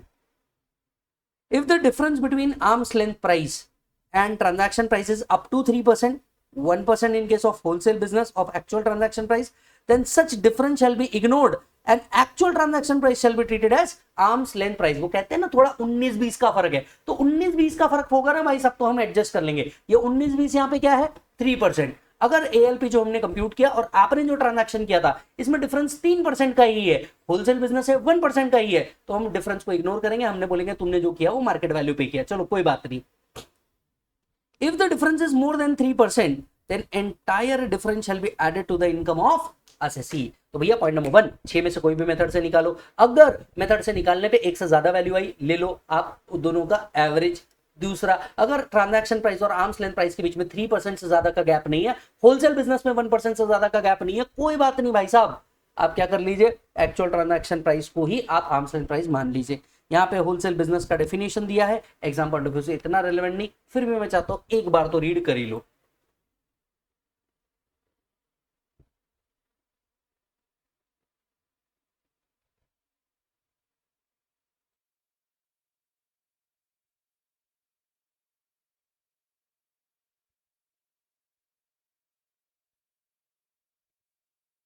चलें जी भाई साहब, परफेक्ट। इसी एस्पेक्ट में कुछ और बातें भी करेंगे। पॉइंट नंबर 1, एएलपी ऐसे कंप्यूट नहीं हो जाएगा, पहले उसकी अपॉर्चुनिटी ऑफ बीइंग हर्ट देनी पड़ती है। ऐसा नहीं आपको लग रहा है ट्रांजैक्शन है इसमें कुछ तो गड़बड़ हुआ ही होगा, चलो एएलपी ठोक देते, ऐसे नहीं होता है ना। उसको सबसे पहले अपॉर्चुनिटी ऑफ बीइंग हर्ट देनी पड़ती है, देखना पड़ता है कुछ क्राइटेरियाज मैच हो रहे हैं क्या। What all are that criteria, आइए रीड करते हैं। The AO shall determine arms length price after giving OOBH, that is opportunity of being hurt, in the following cases. अभी कब आर्म्स लेंथ प्राइस वो कंप्यूट करेगा, कब उसको ऐसा लगेगा कि यार जो ट्रांजैक्शन हुआ है वो सही वैल्यू पे नहीं हुआ है। इनमें से अगर कोई भी चीज होती है तो शायद उसको लग सकता है। Point number 1, right, assessee fail to compute the arm's length price as per the most appropriate method। अगर उसको ऐसा लगता है कि जो आपने ट्रांजैक्शन वैल्यू किया है वो सही तरीके से कंप्यूट नहीं किया, ये वैल्यू आपने डेफिनेटली गलत किया है और इससे आप अपने प्रॉफिट को छुपाने की कोशिश कर रहे हैं, तो आपने जो वैल्यू ट्रांजैक्शन का किया है वो आर्म्स लेंथ नहीं है, वो सही मेथड से नहीं किया गया, वो अपने मेथड से कंप्यूट करेगा। पॉइंट नंबर 2, जो डेटा आप यूज कर रहे हैं कैलकुलेशन के लिए वही इनकरेक्ट है, तो आपका आर्म्स लेंथ प्राइस तो सही हो ही नहीं सकता, काम खत्म। आपके बुक्स ऑफ अकाउंट्स अगर फॉल्सिफाइड है तो आपका ट्रांजैक्शन प्राइस तो सही हो ही नहीं सकता, तो आप एएलपी कंप्यूट कर देंगे। तीसरा, असेसी ने डॉक्यूमेंट ही मेंटेन नहीं किए हैं, तो भैया कुछ तो गड़बड़ है, आपने जो ट्रांजैक्शन किया वो भी सही नहीं हो सकता है, एएलपी हम कंप्यूट करेंगे। चौथा, आपको बोला था बेटा इन्फॉर्मेशन फर्निश कर, डॉक्यूमेंट प्रोवाइड कर, आप कुछ कर ही नहीं रहे, क्यों भैया, क्यों ऐसा कर रहे हो? जब मैंने आपसे जवाब मांगा, जवाब देना आपकी रिस्पॉन्सिबिलिटी है, अगर आप जवाब नहीं दे रहे हैं तो भाई साहब दया कुछ तो गड़बड़ है। तो इन चारों केसेस के अंदर में उसको लगता है ओओबीएच देने के बाद वो आर्म्स लेंथ प्राइस कंप्यूट कर सकता है। यस और नो? अब ध्यान से सुनिएगा, अगर आर्म्स लेंथ प्राइस कंप्यूट करने पे एक की इनकम बढ़ाया तो दूसरे का करने का जरूरत नहीं है। If the income of one enterprises is increase, the income of other associated enterprises shall not change, वो वैसी रहेगी, जिसने ये ट्रांजैक्शन किया एक की इनकम में एडिशन कर देंगे। पॉइंट नंबर 2, अब होता क्या था, कितने तेजस्वी लोग थे भारत के, पूछो कैसे। एक तरफ तो आपकी जैसी इनकम इंक्रीज करी, वो लोग क्या कर लेते थे, वो बोलते थे आपने अब टीपी लगा के हमारी इनकम इंक्रीज करी, अच्छा हमारे कुछ लॉसेस सेट ऑफ करने बाकी है, एक काम करो वो सेट ऑफ कर लो, हमें कुछ डिडक्शन क्लेम करना बाकी है वो भी क्लेम कर लो। तो एओ बोलता था साला मैंने इतनी मेहनत करी क्यों, मैंने इतनी मेहनत करके इसकी इनकम में एडिशन किया, ये ससुरा आकर के क्या करता है, ये ससुरा आकर के लॉसेस सेट ऑफ कर देता है, ये आकर के एडिशनल डिडक्शन क्लेम कर देता है। वो गया दीदी के पास, निर्मला दीदी को बोला निर्मला दीदी एक तरफ तो आपने मेरे को क्या कर दिया, पावर दे दिया कि बेटा इसकी इनकम में एडिशन कर, दूसरा तरफ एसएससी को भी बोल दिया कि भैया तू एक काम कर, सेट ऑफ कर ले, तू एक काम कर एडिशनल डिडक्शन क्लेम कर ले। ऐसा करना है तो दीदी मैं नहीं खेल रहा, आप एक काम करो पहले तो इसको बोलो कि तेरी इनकम बढ़ाया तो मैं तेरे को डिडक्शन नहीं दूंगी, लॉसेस सेट ऑफ करने नहीं दूंगी, नहीं तो मेरी मेहनत का क्या मतलब है दीदी, मेरे को कुछ तो करना ही पड़ेगा। बस दीदी ने ये बात सुन ली, दीदी ने कहा कि यार बात तो तू ठीक कह रहा है, अगर तू एओ है और तू इसकी इनकम में मेहनत करके एडिशन करवाता है, राइट, क्योंकि देख अगर इनकम कम हो रही होगी तो टीपी एप्लीकेबल ही नहीं है, अगर तू इसकी इनकम को इंक्रीज करा रहा है तो अदर पार्टी को सेट ऑफ और डिडक्शन का राइट मिलना चाहिए क्या, नहीं मिलना चाहिए। बस यही बात उन्होंने कह दी। If income of one associated enterprises is increased by AO then deduction under chapter 6A and 10AA shall not be allowed against the increased part। तो भैया आपको डिडक्शन नहीं मिलने वाले चैप्टर 6A के 10AA के, ये इंक्रीज पार्ट से मिलने वाला नहीं है। क्लियर है मालिक? चलो जी बढ़ते हैं आगे। अब देखिए, आपने कहा कि भैया एएलपी कंप्यूट करना है या तो टीपीओ के पास चल जाए या तो 6 मेथड से कर। हमने देखी 6 मेथड कौन कौन सी है भाई साहब। सबसे पहली मेथड थी कंपेरेबल अनकंट्रोल प्राइस मेथड, सबसे ज्यादा इस पे क्वेश्चन आएंगे। मैं तेरे को मेथड बता देता हूँ, लॉजिक समझा देता हूँ, तेरे को क्लैरिटी आ जाएगी। अब इस मेथड में किया जाता है, नाम ही किया है कंपेरेबल अनकंट्रोल। पहली बात तो कंपेरेबल मतलब क्या, एक रिलेटेड पार्टी के साथ ट्रांजैक्शन, एक अनरिलेटेड पार्टी के साथ ट्रांजैक्शन। हम सबसे पहले ये देखेंगे अनरिलेटेड पार्टी के साथ जो ट्रांजैक्शन किया है और रिलेटेड पार्टी के साथ जो ट्रांजैक्शन किया है, इसमें डिफरेंस क्या है, हम कंपेयर करेंगे कि इसमें डिफरेंस क्या है। Let me give an example.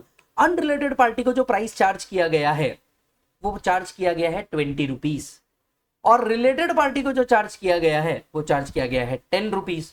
Unrelated party को चार्ज किया है 20, रिलेटेड पार्टी को किया है 10। अब हम कंपेयर करेंगे कहां कहां डिफरेंस आ रहा है। तो भैया हमें पता चला कि भैया अनरिलेटेड पार्टी जो था इसको एक स्पेशल पैकिंग करके दी जिसके लिए 2 रुपए एक्स्ट्रा लगाए। चलो स्पेशल पैकिंग हटा दो, तो 20 रुपीज में से 2 रुपए हटा दिया हमने, स्पेशल पैकिंग हटा दो, अब तो नॉर्मल पैकिंग हो गई रिलेटेड और अनरिलेटेड की। और बोलो, फिर उसके लिए हम लोगों ने क्या किया, क्योंकि वो क्वांटिटी में खरीद रहा था हमने डिस्काउंट दिया, डिस्काउंट का फैक्टर 1 रुपए और हटा दो। ठीक। तीसरा, उसने कॉस्ट इंश्योरेंस एंड फ्रेट भी लिया था और 2 रुपए के, चलो और 2 रुपए हटा दो, तो भी आर्म्स लेंथ प्राइस कितना आना चाहिए था 2, 2 and 1, आर्म्स लेंथ कितना आना चाहिए था, 15 रुपीज आना चाहिए था। तुमने ट्रांजैक्शन कितने में किया, 10 रुपीज में किया, मतलब तुमने रिलेटेड पार्टी को कितना बेनिफिट दिया, 5 रुपीज पर यूनिट का बेनिफिट दिया। ये 5 rupees into number of goods sold सीधा एड बैक कर देंगे, आपके पीजीबीपी मान लिया जाएगा। आपके तो क्या मान लिया जाएगा भाई साहब, पीजीबीपी मान लिया जाएगा। That is how comparable uncontrol price method. कैसे पता करें कि कंपेरेबल अनकंट्रोल प्राइस मेथड हमें यूज करना है, देख प्रॉब्लम में एक ट्रांजैक्शन रिलेटेड पार्टी के साथ बताया जाएगा, एक ट्रांजैक्शन अनरिलेटेड पार्टी के साथ बताया जाएगा, यही तेरा हिंट होगा कंपेरेबल अनकंट्रोल प्राइस मेथड का। क्लियर है। Transaction arms length price compute कहां से करना चालू करना, अनरिलेटेड पार्टी का प्राइस लेना, इसमें से स्पेशल एडजस्टमेंट हटाना, जो वैल्यू आएगी वो तेरे लिए आर्म्स लेंथ प्राइस बचेगी। तो इंडिपेंडेंट पार्टी के प्राइस से चालू करना, इसमें से एडजस्टमेंट माइनस करना ऑन अकाउंट ऑफ डिफरेंसेस, जो वैल्यू आएगी वही तेरी आर्म्स लेंथ प्राइस होगी, काम खत्म। ठीक है। दूसरा है रीसेल प्राइस मेथड, जिसको हम कहते हैं आरएसपी। ये एग्जाम में इतना नहीं पूछा जाता। अब आरएसपी कब एप्लीकेबल है, ए ने बी को बेचा, A B associated enterprises, B ने सी को बेचा, सी इज अनरिलेटेड पार्टी, बराबर है। तो अब बी और सी के बीच का ट्रांजैक्शन प्राइस उठाया जाता है, इसमें से बी का जितना जीपी मार्जिन है, ग्रॉस प्रॉफिट मार्जिन है, उसको माइनस कर देंगे, तो प्रैक्टिकली हमें प्राइस मिल जाएगा बिटवीन ए एंड बी। तो रीसेल प्राइस में से जीपी मार्जिन माइनस कर दिया जाता है, तो ट्रांजैक्शन प्राइस मिल जाता है बिटवीन ए एंड बी।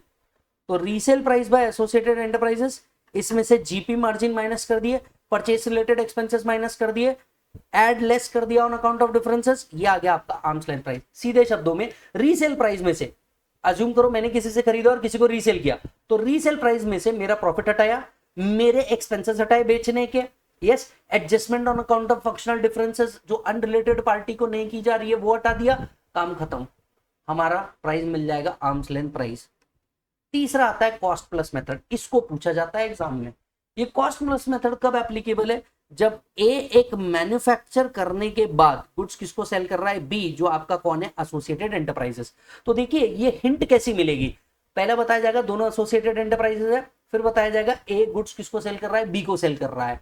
यहां से आपको हिंट मिलेगी कि भैया कॉस्ट प्लस मेथड यूज हो सकती है। आपको प्रॉब्लम में एक और हिंट मिल सकती है, वो है डायरेक्ट इनडायरेक्ट कॉस्ट दिया है और प्रॉफिट मार्जिन दिया है। देखिए हम अल्टीमेटली सेलिंग प्राइस कैसे निकालते हैं, direct cost plus indirect cost plus GP margin, यही हमारा सेलिंग प्राइस बनता है।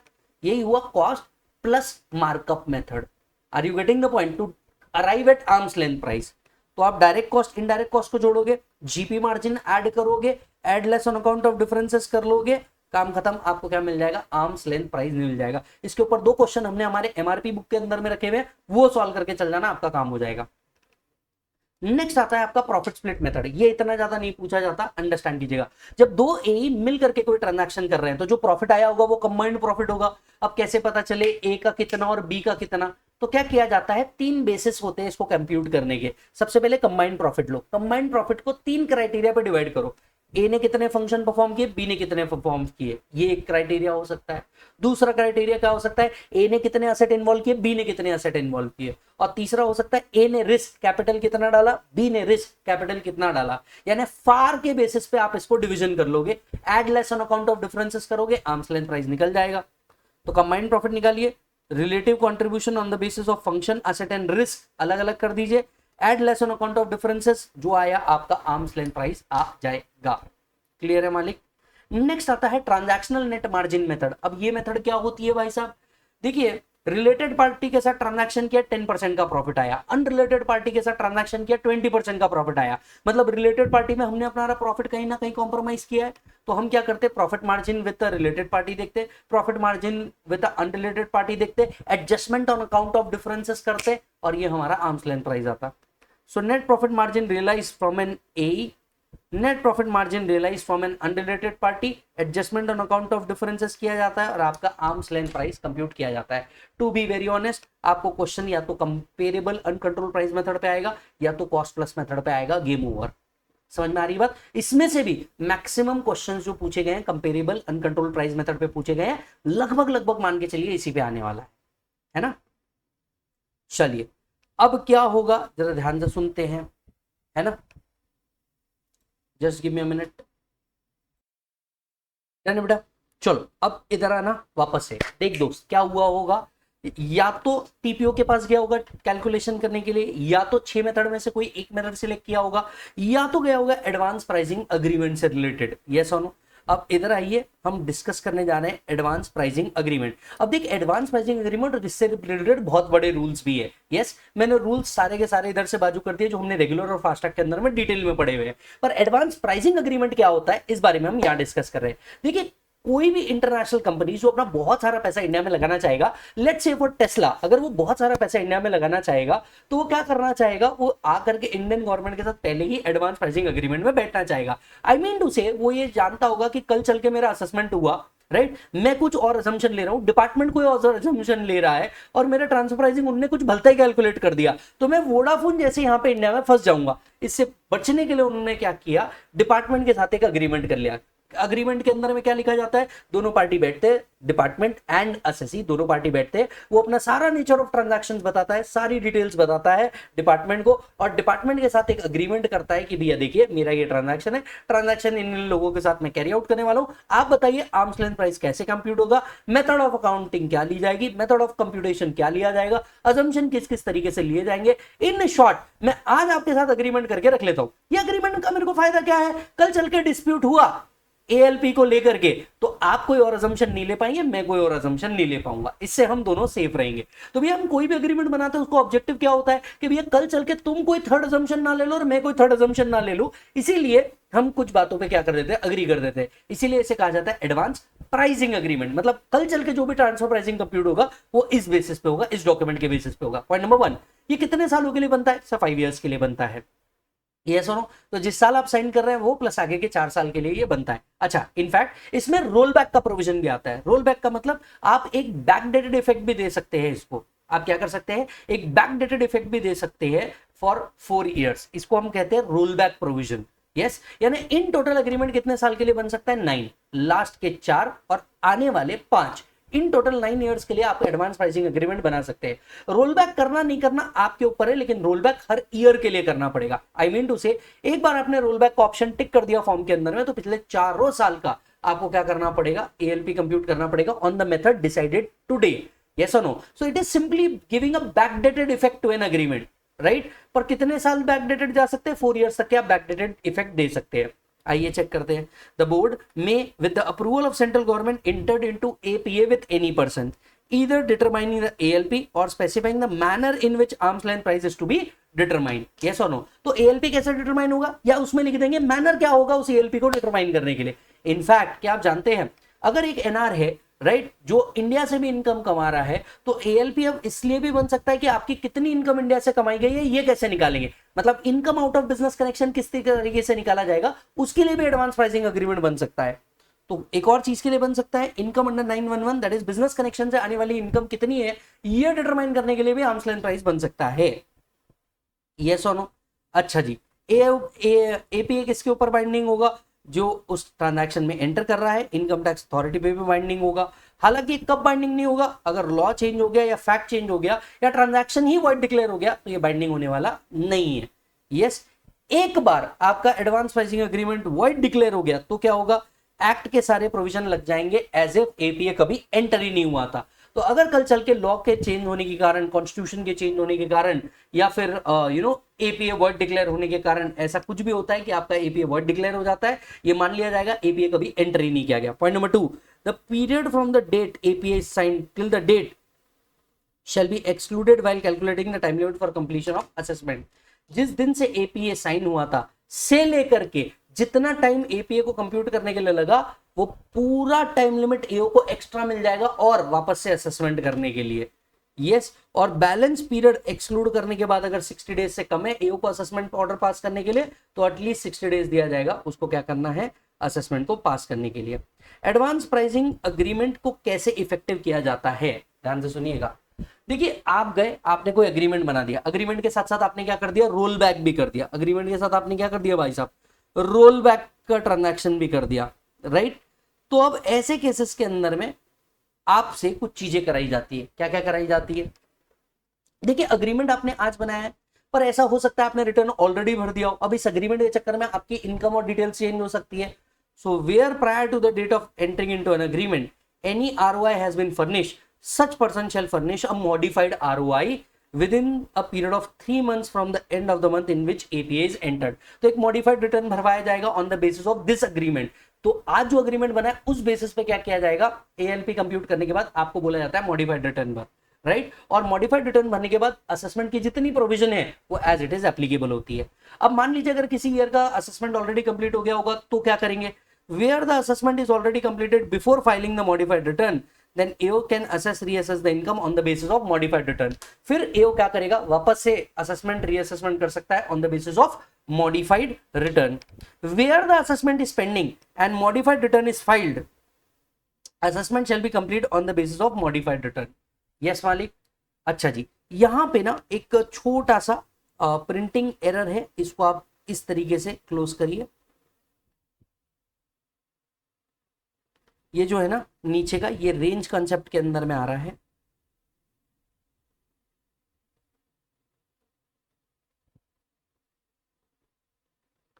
राइट, ये रेंज कॉन्सेप्ट के अंदर में आ रहा है। अब दो बातें जो मैं आपको बहुत क्लियर कट बता रहा हूं, एडवांस प्राइसिंग अग्रीमेंट से रिलेटेड जितने भी रूल थे वो इस चार्ट के अंदर में नहीं रखे, ना आज तक कभी पूछे ना आते। Point number 1। Point number 2, range के बारे में हमने डिस्कस कर लिया, उसके अंदर में बहुत ज्यादा डिटेल है ही नहीं। तो range is simply giving a backdated effect, sorry roll back, roll back is simply giving a backdated effect to this particular agreement. 4 साल के लिए रोल बैक करना पड़ेगा। एक बार आपने रोल बैक सिलेक्ट किया, आप सिलेक्टिवली रोल बैक सिलेक्ट नहीं कर सकते, 4 साल के लिए सिलेक्ट करना पड़ेगा। Are you getting the point? Yes. चलिए बढ़ते हैं आगे। अब देखो, या तो 6 मेथड से तुमने कैलकुलेट कर दिया, या तो टीपीओ के थ्रू कैलकुलेट कर दिया, या तो advance pricing plus roll back के तहत तुमने क्या कर दिया, एएलपी कंप्यूट कर दिया। एएलपी कंप्यूट करने के बाद तुमको क्या करना है, सबसे पहले कंपेयर करना है ट्रांजैक्शन प्राइस और आर्म्स लेंथ प्राइस। अगर इन दोनों के बीच का डिफरेंस 3% या होलसेल बिजनेस में 1% तक के होगा, तब तो तुम्हें कुछ करने की जरूरत ही नहीं है दोस्त। Are you getting the point? क्योंकि आपको तो सेफ हार्बर मिल गया, आपका एक्चुअल ट्रांजैक्शन प्राइस ही क्या हो गया, ट्रांसफर प्राइस। इसको हम क्या कह रहे हैं, सेफ हार्बर कह रहे हैं, राइट। तो safe harbour is actually what, जहां पे डिपार्टमेंट आपका दिया हुआ ट्रांजैक्शन को क्या कर लेता है, एक्सेप्ट कर लेता है। तो safe harbour means circumstances in which income tax authority shall accept the transfer price और income declared by the SSC. As of now safe harbour कितना चल रहा है, 3%, 1%, गेम ओवर। क्लियर है? तो आपने जो किया वो उसको सही मान लेता है। अगर टीपी आपकी लाइबिलिटी को रिड्यूस कर रहा है, ये पूरा चैप्टर बंद हो जाएगा, कोई काम का नहीं। आपने जो ट्रांजैक्शन दिया वो एक्सेप्टेड है, डिपार्टमेंट बोल देगा तुमने जो किया वो बिल्कुल सही है, कुछ करने का काम नहीं है बेटा, यू आर कंप्लीटली ओके, आप पूरे क्लीन है। पर अगर आपकी लाइबिलिटी बढ़ रही होगी, मान लो आपकी लाइबिलिटी बढ़ा रहे होंगे, पहले सेफ हार्बर में वो देख लेंगे 3%, 1% के अंदर है क्या। अगर 3%, 1% के अंदर में होगा तो वो बोलेंगे कि चल यार जान दे, काय को इतनी मेहनत करना है, क्यों इतने असेसमेंट्स करने, 3% के चक्कर में वो आकर के बोलेगा नहीं नहीं नहीं ऐसा थोड़ी होता है, उस टाइम प्राइस अलग था, आज आप कुछ अलग प्राइस निकाल रहे हैं, ऐसा वो बोल सकता है। इतना वो बोले लफड़ा ही नहीं करना, 3% तक के है, 19-20 भारत में सब चलता है, कोई बात नहीं, चल लेंगे। होलसेल बिजनेस में 1% का डेविएशन है, हम बिल्कुल चला लेंगे। लेकिन ऐसा हो सकता है डेविएशन ज्यादा भी हो जाए, तो ऐसे केस में फिर वो आपकी प्राइमरी और सेकेंडरी एडजस्टमेंट करेंगे। अच्छा, अब क्या करते थे, ये डेविएशन को मिटाने के लिए कुछ ऐसा करते थे जिसके कारण हिंदुस्तान को रेंज कॉन्सेप्ट लाना पड़ा। अब मैं आपको बताता हूं क्या। देखिए, एक हाथ ट्रांजैक्शन अगर होगा ना, वो आर्म्स लेंथ प्राइस पे नहीं होगा, पकड़ लिया जाएगा। तो क्या करते थे, रिलेटेड और अनरिलेटेड पार्टी बहुत सारे ट्रांजैक्शन करते थे, और ऑब्वियसली साल भर में बहुत सारे ट्रांजैक्शन होते भी है। इनमें से कुछ ट्रांजैक्शन को जानबूझ के मार्केट वैल्यू पे रख देते थे। इससे क्या होता था, जब भी एओ कहता था कि देखो देखो उसने तो ट्रांजैक्शन मार्केट वैल्यू पे नहीं किया, एसएससी कहता था कैसी बातें कर रहे हो सर, भाव तो चेंज होते रहते हैं, आप ये भी तो देखो कि कई ट्रांजैक्शन हमने मार्केट वैल्यू पे भी किए हैं, आप ऐसा कैसे कह सकते हैं। अरे नहीं नहीं, कुछ ट्रांजैक्शन तो तुमने ट्रांजैक्शन वैल्यू पे किए ही नहीं। उन्होंने कहा हाँ हाँ, पर कुछ तो किए भी है ना, आप ऐसा कैसे कर सकते हैं। मतलब ये लोग क्या करते थे, 10 में से 3-4 ट्रांजैक्शन को क्या कर देते थे, मार्केट वैल्यू पे दिखा देते थे, और पूरे गेम को बाहर कर देते थे, पूरे डिस्कशन के मैटर को बाहर कर देते थे। कहते थे हमने तो मार्केट वैल्यू पे भी दिखा है, प्राइस ऊपर नीचे बढ़ता रहता है, यस और नो, प्राइस तो चेंज होता रहता है। अब डिपार्टमेंट ने बोला यार ये तो हमारे साथ बहुत गलत कर रहा है, इसका तो गेम बजाना पड़ेगा, इसका तो गेम बजाना पड़ेगा। कोई ऐसी तरकीब सोचनी पड़ेगी जहां हम लगभग लगभग एवरेज प्राइस के ऊपर आ जाए, क्योंकि ट्रांजैक्शन अगर बहुत सारे हैं तो हम किसी एवरेज प्राइस पे सेट हो जाएं। और तब आया रेंज कॉन्सेप्ट। तब क्या आया, रेंज कॉन्सेप्ट। अब आइए रेंज कॉन्सेप्ट को समझते हैं। यार आइडियली रेंज कॉन्सेप्ट ना, ये पूरा कवरेज है, ये पूरा रेंज कॉन्सेप्ट है। अब ये चार्ट में ऊपर नीचे हुआ है, I will do it as of now, आप इसके ऊपर फोकस कीजिए। अब रेंज का एप्लीकेबल होता है, देखिए ये तब एप्लीकेबल होता है जब आपके पास डेटा सेट 6 से ज्यादा अवेलेबल हो, मतलब ट्रांजैक्शन वैल्यू 6 से ज्यादा एप्लीकेबल हो। यस, इन 6 से ज्यादा वैल्यूज का अगर अवेलेबिलिटी है तो आप रेंज के हिसाब से क्या कर सकते हैं, आर्म्स लेंथ प्राइस को कंप्यूट कर सकते हैं। अच्छा जी सर, अब if it is more than 6 then range concept is applicable. अच्छा, रेंज कंसेप्ट तभी एप्लीकेबल है जब आप इनमें से कोई मेथड फॉलो कर रहे हैं, CUP method, RPM method, CPM, TNNM, ये मेथड फॉलो कर रहे हैं, राइट। सबसे पहले सारे डेटा सेट को असेंडिंग ऑर्डर में आपको क्या करना है, अरेंज करना है। अब लीजिए, मान लीजिए ये ट्रांजैक्शन हुआ और इतने अलग अलग वैल्यूज पे ट्रांजैक्शन हुए हैं, तो आपको इसको सबसे पहले क्या करना है, असेंडिंग ऑर्डर में सेट करना है। आपको इसे क्या करना है, असेंडिंग ऑर्डर में सेट करना है। असेंडिंग ऑर्डर मतलब बढ़ते क्रम में। तो आप पहले 140 लगाएंगे, फिर 145 लगाएंगे, फिर अकॉर्डिंगली 152, 154 लगाएंगे। असेंडिंग ऑर्डर में आप पूरी के पूरे ट्रांजैक्शन को क्या कर देंगे, सेट कर देंगे। इसे सेट करने के बाद आप इसका 35 परसेंटाइल एंड 65 परसेंटाइल कंप्यूट करेंगे, राइट। परसेंटाइल कैसे निकालते हैं भैया, परसेंटेज नहीं निकालना है, परसेंटाइल निकालना है। मतलब डेटा सेट का जैसे 7 है तो 7 का 35% will became percentile, that is 2.45, और 7 का 65% मतलब 4.55। अब हम ये देखेंगे कि क्या ये जो परसेंटाइल आया है ये फिक्स नंबर है क्या, द आंसर इज नो। अगर ये फिक्स नंबर नहीं है तो हमें नेक्स्ट नंबर सिलेक्ट करना पड़ेगा। जैसे 2.45 की जगह हम सिलेक्ट करेंगे 3 और 4.55 की जगह हम सिलेक्ट करेंगे 5। तो ये बन गई भाई साहब आपकी रेंज 152 से 158, ये बन गई आपकी रेंज, बराबर है। 152 से 158 की रेंज बन गई। अब ध्यान से सुनिएगा, अगर आपका ट्रांजैक्शन प्राइस 152 से 158 के बीच में है, nothing needs to be done, everything okay, transaction बिल्कुल सही पे किया गया है। एवरेजली ये प्राइस बैंड था, ये रेंज था, ये प्राइस बैंड था, आपने प्राइस बैंड के बीच में ये प्राइस को लेकर के आया है, परफेक्टली ओके, कुछ करने की जरूरत नहीं है। समझ में आया, ये चैप्टर यहीं खत्म। भले ही आपकी लायबिलिटी बढ़ के आई थी पर आप रेंज के बीच में सेट हो गए, हमने मान लिया जो आपने किया वो बिल्कुल सही है। चेक करिएगा, राइट। अगर आप रेंज के बीच में नहीं आ रहे तो फिर इस डेटा सेट का अर्थमेटिक मीन लेना पड़ेगा। If the actual price is between 152 158 then actual transaction price shall be arm's length price. Now since our transaction price is 151 is not falling within the range, ऐसे case में ALP shall be arithmetical median, मतलब data set का median. 7 divided by 2 it will be 3.5। क्या वो whole value है, नहीं, तो 4 पे जो नंबर है ये आर्म्स लेंथ प्राइस मान लिया जाएगा। मतलब 7 डिवाइडेड बाय 2 करेंगे, दैट इज अर्थमेटिक मीडियन, ये आ जाएगा 3.5। क्या ये होल नंबर है, नहीं, नेक्स्ट होल नंबर जो भी रहेगा ये आपके लिए आर्म्स लेंथ प्राइस बन जाएगा। तो आर्म्स लेंथ प्राइस हम किसको मानेंगे, 154, काम खत्म। Are you getting? हाँ जी मालिक, आते हैं नेक्स्ट सेक्शन के अंदर में। नेक्स्ट सेक्शन बेसिकली एक रूल है जिसको हम कहते हैं सेफ हार्बर रूल। अब आप पूछेंगे कि सर ये सेफ हार्बर रूल क्या होता है। आपको याद है आप पीजीपीपी में प्रिजम्पटिव इनकम करते हैं। प्रिजम्पटिव इनकम में आप क्या करते हैं, आप 8% ऑफ द टर्नओवर शो कर देते हैं, और अगर आपने 8% ऑफ द टर्नओवर शो कर दिया तो डिपार्टमेंट बोलता है ना आपको बुक्स ऑफ अकाउंट्स मेंटेन करने की जरूरत है, ना ऑडिट करवाने की जरूरत है, और डिपार्टमेंट आपके पीछे नहीं आता। डिपार्टमेंट को आप जो जितना प्रॉफिट आपसे चाहिए था आपने उतना प्रॉफिट शो कर दिया, बराबर है कि नहीं है। सेम ट्रांसफर प्राइसिंग नहीं है, और इसी को ट्रांसफर प्राइसिंग के शब्दों में कहा जाता है सेफ हार्बर रूल। तो सेफ हार्बर रूल्स वापस से इंट्रोड्यूस किए गए हैं लास्ट ईयर ही, और मुझे लगता है कि आप लोगों के अटेम्प्ट के अंदर में राइट इसे जरूर पूछा जाएगा, क्योंकि सेफ हार्बर रूल्स जो खत्म हो चुके 2017 में उसको वापस से पिछले साल लाया गया और फुल फ्लेज के अंदर में इंट्रोड्यूस किया गया है। तो प्लीज जरा ध्यान से सुनिएगा, इस चार्ट के अंदर में हमने सेफ हार्बर रूल्स को भी पूरा का पूरा रखा हुआ है। तो सेफ हार्बर रूल्स क्या बोलता है, जरा ध्यान से सुनिएगा।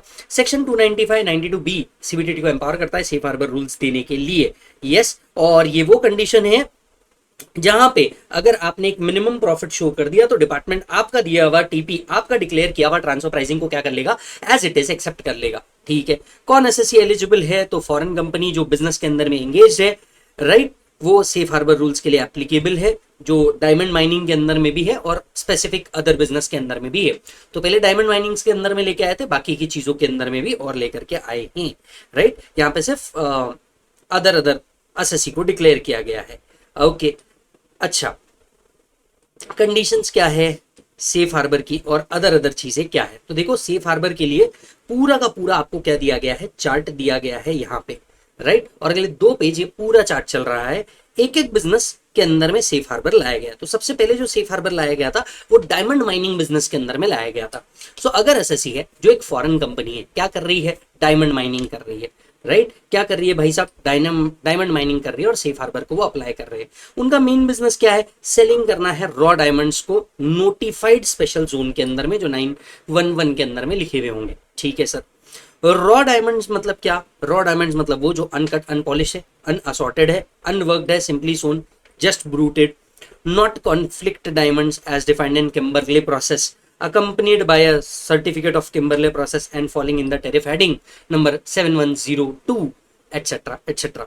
ठीक है, अब इनको क्या करना है, इनको कितना शो करना है, gross receipt the amount paid payable to the eligible SSC और any person on his behalf on account of sale of raw diamond plus amount received और deemed to be received by eligible SSC on his behalf on account of sale of raw diamond by such eligible assessee।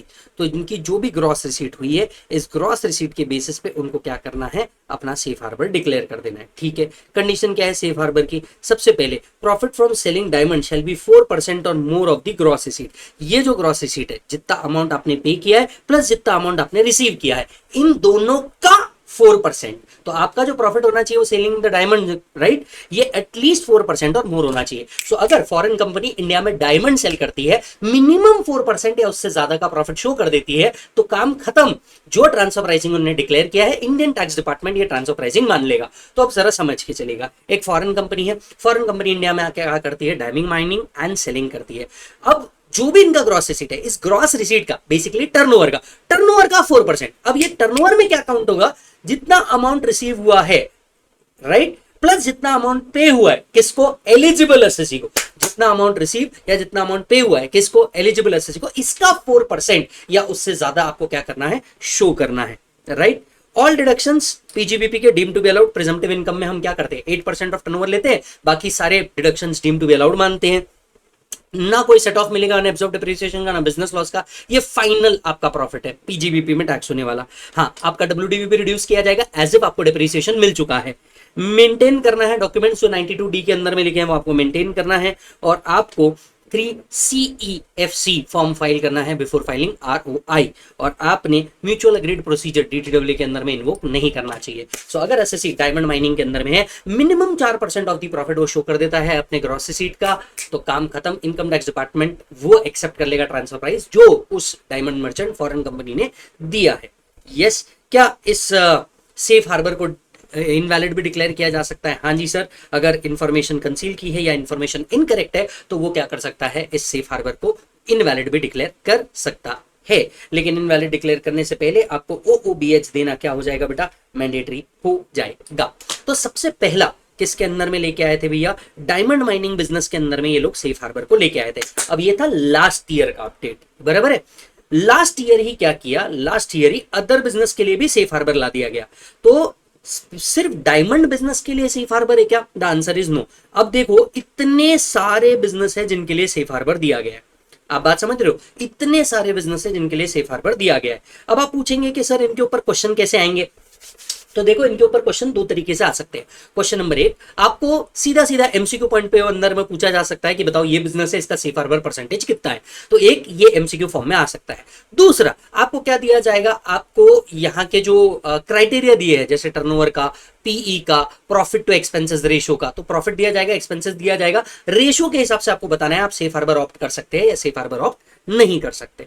तो इस तरीके के question आएंगे। अब इस table को अगर आप ध्यान से देखेंगे तो ये वही टेबल है जो इंस्टीट्यूट ने दिया है, और ये टेबल को एज इट इज हम लोगों ने क्या किया है, यहाँ पे इंसर्ट किया हुआ है। एक और बात मैं आपको बता दूं, सीएमए फाइनल वालों, ये आपके लिए भी एप्लीकेबल है। सीए फाइनल के इंस्टीट्यूट ने ये दिया है, ICAI ने ये दिया है, पर ये आपके लिए भी इक्वली एप्लीकेबल है। हालांकि सीएमए इंस्टीट्यूट ने अभी तक इसको दिया नहीं है, पर हाँ ये आपके लिए भी इक्वली एप्लीकेबल है। मैं बता दूं, क्योंकि यहाँ पे जो अमेंडमेंट आया है ये सेफ हार्बर सभी के लिए आया है, चाहे आप सीए कर रहे हैं, सभी के लिए ये अपडेट आया है। ओके, सो पहला था डायमंड बिजनेस। डायमंड बिजनेस के अंदर में आपको कितना सेफ हार्बर शो करना था, मिनिमम प्रॉफिट शो करना था 4% या एटलीस्ट उससे ज्यादा का। अगर आप सॉफ्टवेयर डेवलपमेंट सर्विसेज के अंदर में है, अब मैं आपको एक बात बताऊं, 2017 के अंदर में सेफ हार्बर था ना, ये वही वापस उन्होंने उठा के ले आया है। ध्यान से सुनना, अगर आप सॉफ्टवेयर बिजनेस डेवलपमेंट सर्विसेज में है, अब सॉफ्टवेयर बिजनेस डेवलपमेंट सर्विसेज में क्या क्या आएगा वो यहां लिखा है। मतलब what do you actually mean by software development services, वो यहां लिखा है। मैं आपको बोलूंगा कि आपको लॉजिकली ये और ये टेबल अच्छे से याद रखना है, याद रखना है, ये टेबल आपको अच्छे से याद रखना है, ये टेबल आपको अच्छे से याद रखना है। ये वाला पार्ट आप नहीं भी याद रखोगे तो भी चलेगा। इसके ऊपर जनरली क्वेश्चन आता भी है तो बोलेंगे सिर्फ इसमें आएगा या इसमें आएगा, क्लासिफिकेशन करने बोलेंगे, मतलब कोई पर्टिकुलर सर्विसेज सॉफ्टवेयर डेवलपमेंट में आएगी या इंफॉर्मेशन टेक्नोलॉजी में आएगी, ऐसा क्लासिफिकेशन दे सकते हैं। बट मुझे ऐसा लगता है सेफ हार्बर इतने सालों बाद लौटा है तो यहाँ पे वो लोग सिर्फ सेफ हार्बर पूछेंगे अगर पूछना भी है तो, रादर देन क्लासिफिकेशन। क्योंकि सीए फाइनल में जब 2016-17 में हम लोग पढ़ाते थे तब भी वो लोग क्लासिफिकेशन वाले क्वेश्चन जरूर पूछते थे। यस और नो मालिक? तो ये एक बार देखिएगा। ओके सो अगर एसएससी काय में है, सॉफ्टवेयर डेवलपमेंट सर्विसेज के अंदर में है, काय में है बेटा? सॉफ्टवेयर डेवलपमेंट सर्विसेज के अंदर में है। इनका ऑपरेटिव प्रॉफिट मार्जिन जो एसएससी ने डिक्लेयर किया है in relation to operative expenses should not be less than 17% where the value of international transaction does not exceed 100 crore. So अगर इनके value of international transaction, so कोई फॉरेन कंपनी है right या specified domestic company है, इनका value of international transaction 100 crore के ऊपर नहीं है तो operative profit to operative expenses का जो रेशियो होना चाहिए वो 17% से कम नहीं होना चाहिए।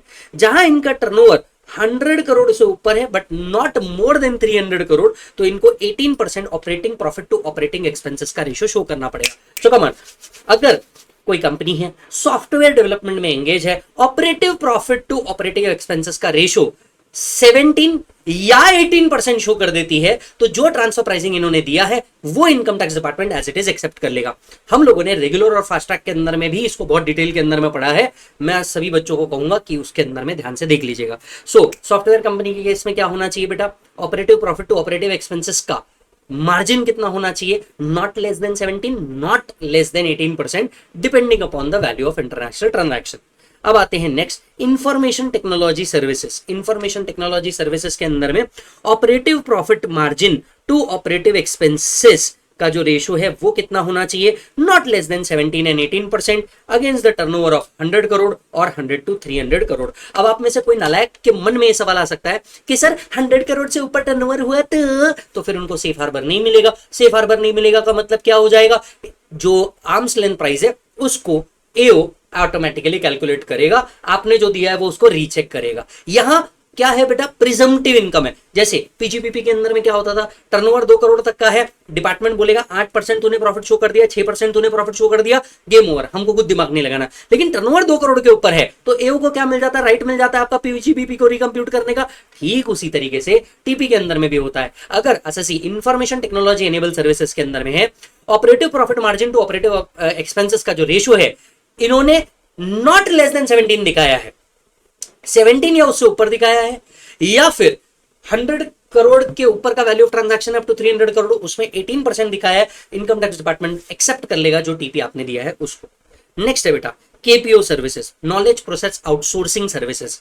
अब यहां पे देखिएगा, if the value of international transaction does not exceed 300 crore and operative profit margin to operative profit expenses should not be less than 24% if the employee cost in relation to operating expenses is at least 60%। अब ये थोड़ा सा technical है, please इसको understand करना, मजेदार चीज है। तो सबसे पहले आपको क्या देखना है? Employ cost in the operating expenses, मतलब बेसिकली मान करके चलिए आपका ऑपरेटिंग एक्सपेंसेस है कितना? आपका ऑपरेटिव एक्सपेंसेस है 100, इसमें आपकी एम्प्लॉय की जो कॉस्ट है, इसमें जो आपकी एम्प्लॉय की कॉस्ट है ये आ रही है 40। तो क्या मैं कह सकता हूं it is 40%, that is employ expenses, employ cost is 40% of operating expenses. तो सबसे पहले आपको ये देखना है employ cost in relation to operating expenses कितना है। अगर ये 40 से ऊपर नहीं जा रही तो आपको operating profit to operating expenses का रेशियो एटलीस्ट 18% दिखाना है। अगर ये 40 से 60% है, आपको at least operating profit to operating expenses 21% दिखाना है। अगर ये 60% से ऊपर है तो आपको operative profit to operating expenses at least 24% दिखाना है। और अगर आप इतना दिखा देते हैं तो जो ट्रांसफर प्राइसिंग आपने दिया है वो transfer pricing income tax department accept कर लेगा। तो सबसे पहले क्या देखना? स्टेप 1, इस केस में स्टेप 1 सबसे पहले आपने employ cost to operative expenses देखना है। ये जो परसेंटेज होगा इस बेसिस पे डिसाइड होगा आपका operative profit to operative expenses का मार्जिन कितना होना चाहिए। और अगर आपने मिनिमम इतना डिक्लेयर कर दिया है तो जो टीपी आपने दिया है डिपार्टमेंट उसको क्या कर लेगा? एक्सेप्ट कर लेगा। सो 40 से नीचे है 18%, 40 to 60 है 21%, अबाव 60 है 24%। आई नो तुम्हारा दिल कह रहा है क्या बकर करके रखा है यार, ये जीवन के अंदर में इनको काम धंधे नहीं है क्या? पहले इनकम टैक्स डिपार्टमेंट, पहले इनकम टैक्स इतना कम था जो ट्रांसफर प्राइसिंग के अंदर में इतना और कुछ घुसा दिया। क्या कर सकते हैं सर? कोई ऑप्शन नहीं है। आप एक प्रोफेशनल बनने जा रहे हैं, दैट टू टैक्स प्रोफेशनल बनने जा रहे हैं, ये आपसे ही एक्सपेक्टेड है कि आप ये करेंगे, कोई ऑप्शन नहीं है इसके अंदर में। नेक्स्ट आता है आपका intra group loans and advances which is denominated in Indian rupees. अब जरा एक और पॉइंट समझना, देखिए intra group loan and advances के अंदर में हमने देखा था बेस इरोजन, प्रॉफिट शिफ्टिंग के बहुत ज्यादा चांसेस होते हैं, हाँ या ना? यस, तो करेक्ट। सो इंट्रा ग्रुप एडवांसेस, सबसे पहले ये देखो कौन सी करेंसी में डिनोटेड है। अगर इंडियन करेंसी में डिनोटेड है तो क्लॉज 4 लगाइएगा, फॉरेन करेंसी में डिनोटेड है तो क्लॉज 5 लगाइएगा। ओके, अब आपको क्या करना है, अब आपको चेक करना है कि एसबीआई के रेट के हिसाब से आपने क्या रेट दिया है, आपको मिनिमम रेट क्या डिक्लेयर किया है वो बताना है। तो चेक कीजिएगा, the interest rate declare in relation to eligible international transaction is not less than 1 year marginal cost of funding of SBI rate as on the first day of previous year plus, ये plus word भूल ना जाना, ये plus word भूल ना जाना, यही पूरा गेम है, यही पूरा गेम है। तो जरा ध्यान से सुनना, मान करके चलिए ए और बी दोनों भी एसोसिएटेड एंटरप्राइजेस है entering into N international transaction, clear. अब ए बी को क्या देता है, इंट्रा ग्रुप लोन देता है। अब लोन का रेट जो है वो मिनिमम कितना होना चाहिए इस बारे में बात चल रही है। अगर आपने इतना दिया है तो आपके इंट्रा ग्रुप लोन्स के ऊपर इनकम टैक्स डिपार्टमेंट नजर नहीं मारने वाला। अब वो क्या बोलते हैं, रेट ऑफ इंटरेस्ट कितना होना चाहिए। जो एसबीआई का रेट है as on the 1 April of the previous year, मतलब आप लोग के केस में 1 अप्रैल 2025 या फिर अकॉर्डिंगली जो भी प्रीवियस ईयर के लिए आप देख रहे हैं, राइट। तो 1 अप्रैल के दिन जो भी आपका एसबीआई रेट होगा प्लस ये रेट लगाना है depending upon the credit rating. Credit rating को देखते हुए, एसोसिएटेड एंटरप्राइजेस के क्रेडिट रेटिंग को देखते हुए आपको एसबीआई का रेट लगाना है। अब इसको समझिए कैसे निकालते हैं, क्योंकि इसके ऊपर 2017 से पहले भी क्वेश्चन आए हैं। नए टीचर्स आपको ये नहीं बता पाएंगे, वो शायद इसको देख करके कॉपी कर लेंगे, वो शायद इसको देख करके फ्लो सेट कर लेंगे, लेकिन वो आपको ये समझा नहीं पाएंगे। मैं आपको एग्जांपल के साथ समझाता हूं, सुनिए।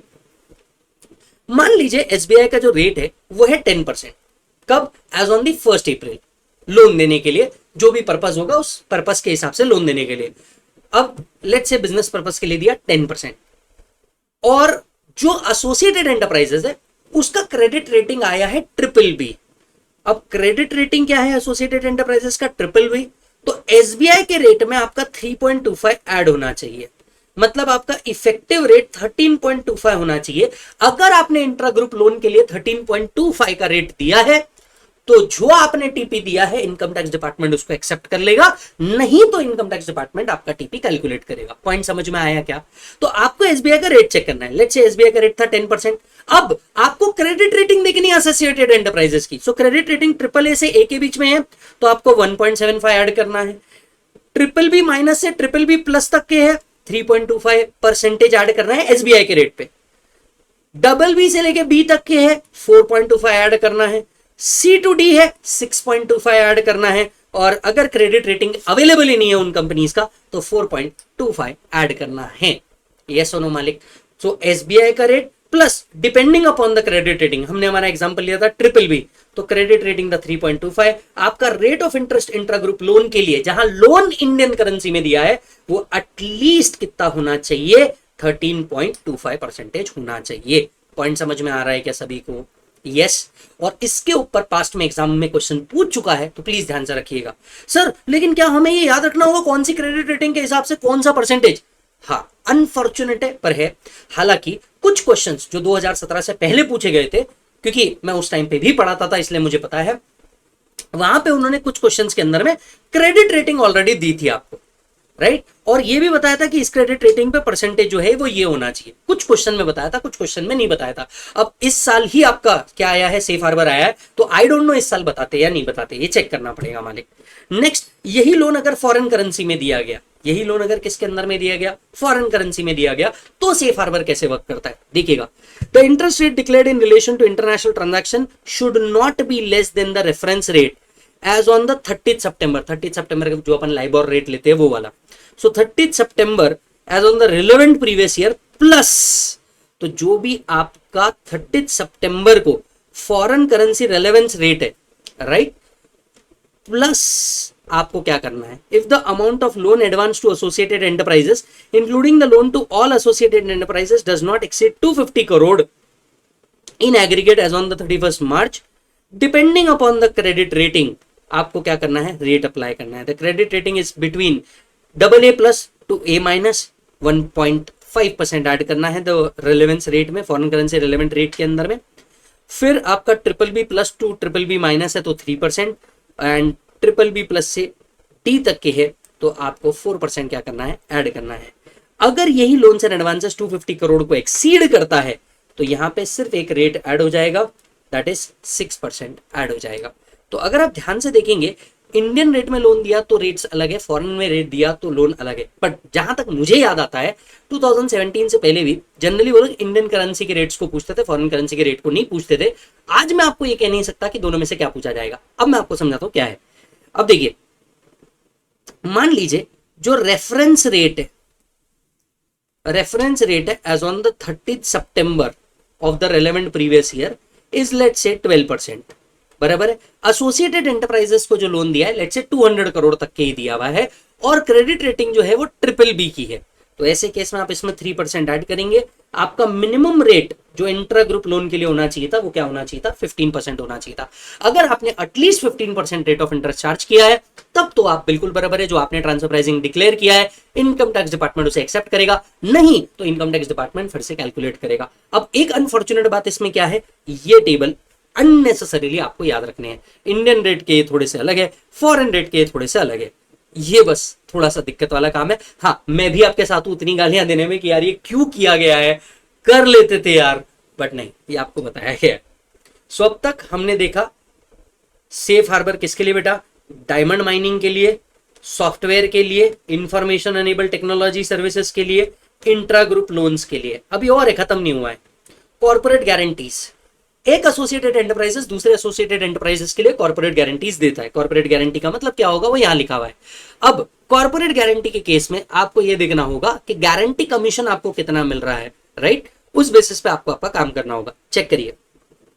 सो अगर आप गारंटी कमीशन प्रोवाइड करते हैं, where the value of guarantee does not exceed 100 crore, it exceed 100 crore and credit rating of associated enterprises are done by SEBI, the commission fees or the fees declared in relation to eligible international transaction is not less than 1% of the amount guaranteed। तो आपको जो guarantee commission मिलना चाहिए वो at least कितना मिलना चाहिए, 1% मिलना चाहिए ऑफ द गारंटेड अमाउंट। अगर आपको इतना गारंटेड कमीशन मिला है, गारंटी कमीशन आपको इतना मिला है, तो आपका सेफ हार्बर के अंदर में आप कवर है।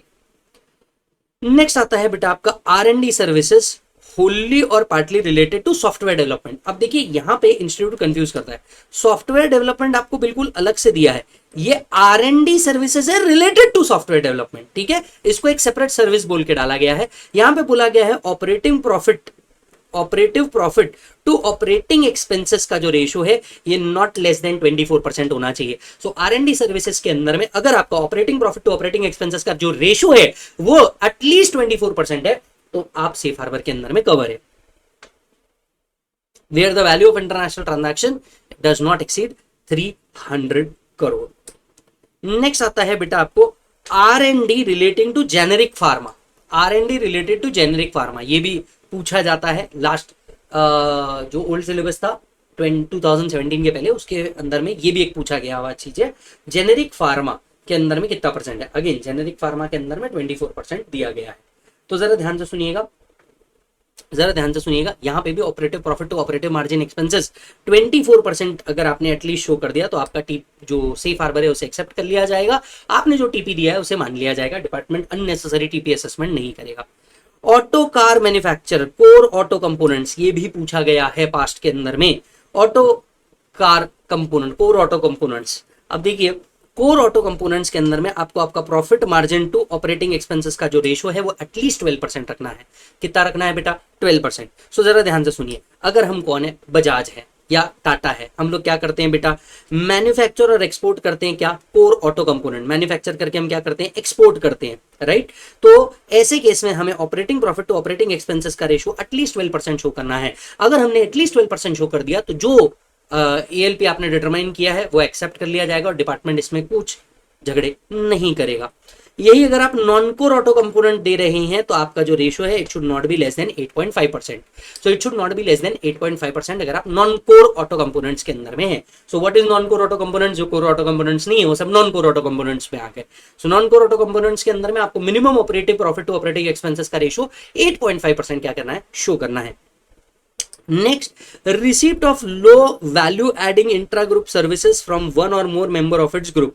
अगर आप कोई low value adding intra group services देते हैं जो इनमें से किसी भी जगह पे आती है, जैसे सपोर्ट सर्विसेज आ गई, राइट, जो कोर बिजनेस एक्टिविटी का पार्ट नहीं है वो सर्विसेज हो गई, राइट, सो वो सब इसके अंदर में ऐड हो गए।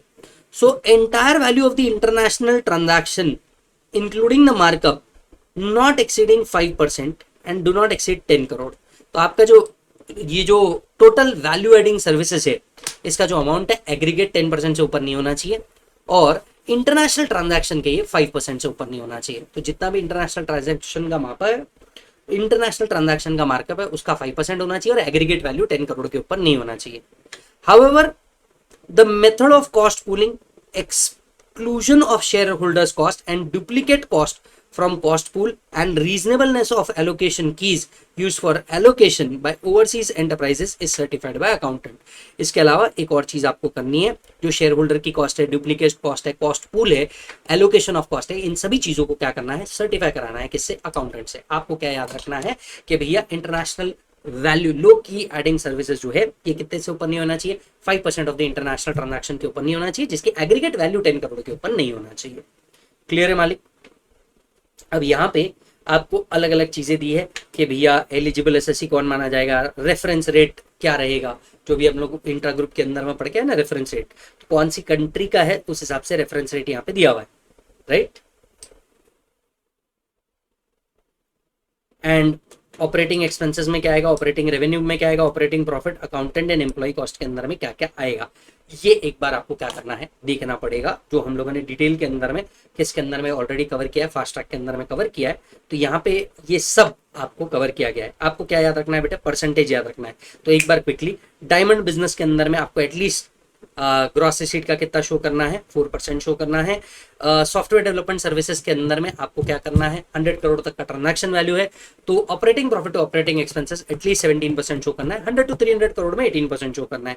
Cut copy paste information technology services के लिए, नॉलेज बेस्ड सर्विसेज के लिए सबसे पहले आपको employ cost to operational expenses देखना है, फिर उस बेसिस पे आपको देखना है कि भैया operating profit to operating expenses कितना रहेगा। अगर वो एम्प्लॉय कॉस्ट 40% से ज्यादा की नहीं है तो 18%, 40 to 60% है तो 21% और 60% से ऊपर है तो 24% operating profit to operating expenses का रेशियो रहना चाहिए। Intra group loans and advances दे रहे हो, एसबीआई का जो रेट रहेगा 1 अप्रैल का, इसमें plus depending upon the credit rating आपको रेट ऐड करना है। अगर ये फॉरेन करेंसी में लोन है तो आपको 30 सितंबर का रेफरेंस रेट लेना पड़ेगा। अब रेफरेंस रेट कहाँ लिखा है, यहाँ पे डिपेंडिंग अपॉन आप कौन सी करेंसी के अंदर में क्या दे रहे हैं, लोन दे रहे हैं, राइट, प्लस आपको डिपेंडिंग अपॉन क्रेडिट रेटिंग ये ऐड करना पड़ेगा। नेक्स्ट आता है आपका कॉर्पोरेट गारंटी कमीशन एटलीस्ट 1% होना चाहिए। R&D services for software development 24% का minimum operating profit to operating expenses ratio show करना है। फार्मा, जेनेरिक फार्मा 24% शो करना है। कोर ऑटो 12% शो करना है। नॉन कोर 8.5% शो करना है। लो value adding services 5% and aggregate value 10 crore के ऊपर नहीं होनी चाहिए। बाकी ये सब डेफिनेशंस आपको दी हुई है which is not so relevant. एक बार इसको भी क्या कर लेना, चेक कर लेना। यस, राइट, चेक करो मालिक एक बार। Secondary adjustment and primary adjustment check करो। चलो चालू करेंगे हमारा क्या चीज, primary and secondary adjustment. Primary adjustment मतलब क्या होता है, सिंपली जो आपने अलग अलग मेथड से आर्म्स लेंथ प्राइस निकाला उसे कहते हैं प्राइमरी एडजस्टमेंट। सेकेंडरी एडजस्टमेंट क्या होता है, हमारे देश में वापस लेकर के आना पैसे को, इसको हम कहते हैं सेकेंडरी एडजस्टमेंट। अब ध्यान से देखिए, primary adjustment means determination of an arms length price resulting in increase in income और रिडक्शन इन लॉस।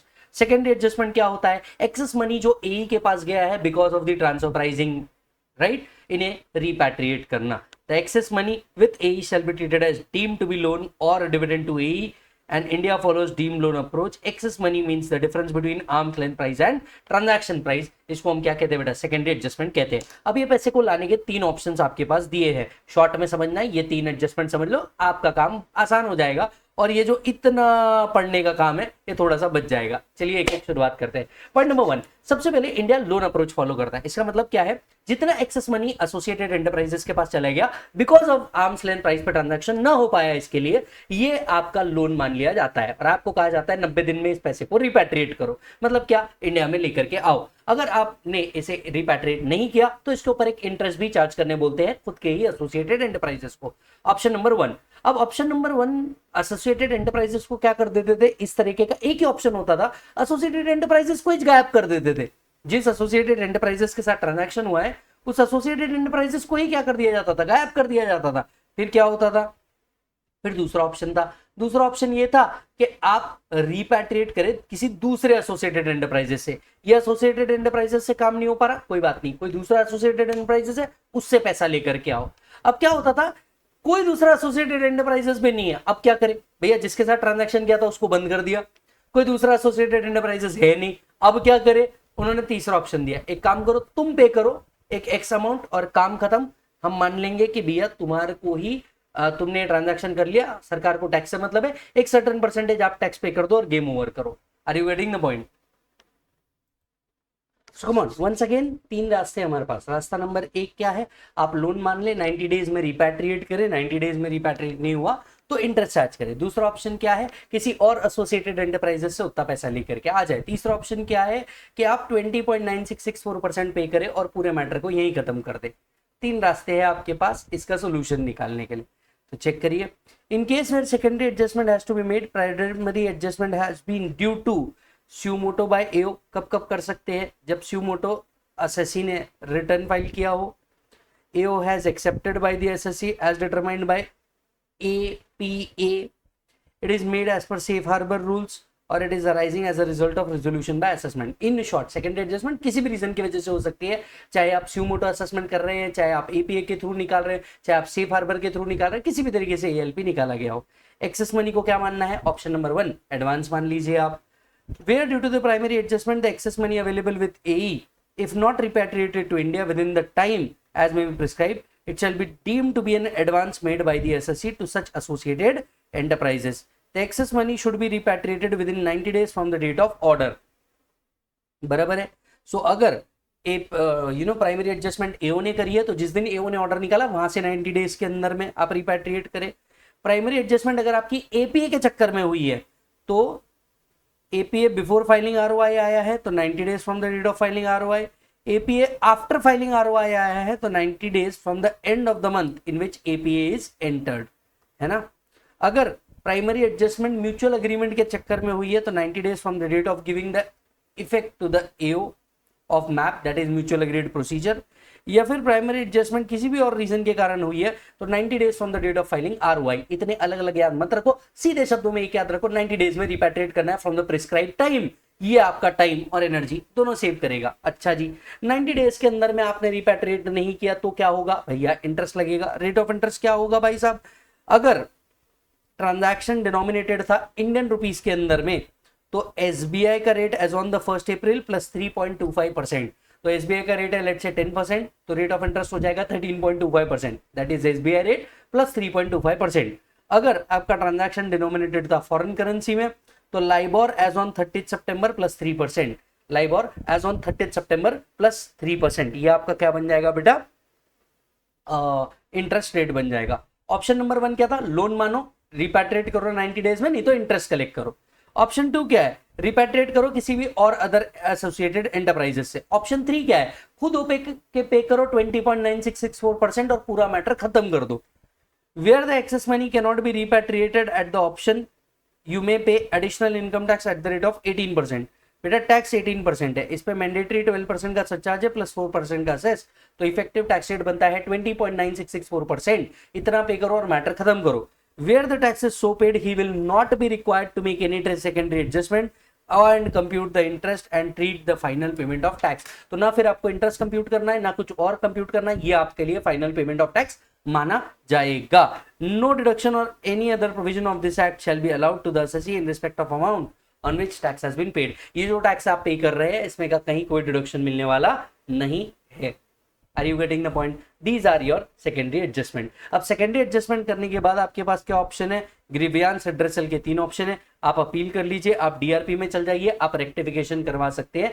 तीनों ऑप्शन वही ग्रीवियंस रेड्रेसल मैकेनिज्म वाले 3 ऑप्शन तो आपके पास अवेलेबल ही है। इसके अलावा आप डीआरपी में भी जा सकते हैं। आइए डीआरपी से रिलेटेड प्रोविजन पढ़ लेते हैं। डीआरपी मतलब क्या होता है? Dispute resolution panel. एक कलेजियम है 3 पीसीआईटी और सीआईटी का।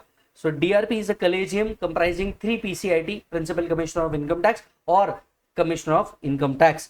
कौन असेसी एलिजिबल माना जाएगा फॉर गोइंग टू DRP? पहला, any person in whose case variation arise as per the transfer pricing officer. अगर ट्रांसफर प्राइजिंग ऑफिसर के चक्कर में उनके पास अगर वेरिएशन आया होगा तो, या फिर एनआर इंक्लूडिंग फॉरेन कंपनी इनके पास जा सकती है।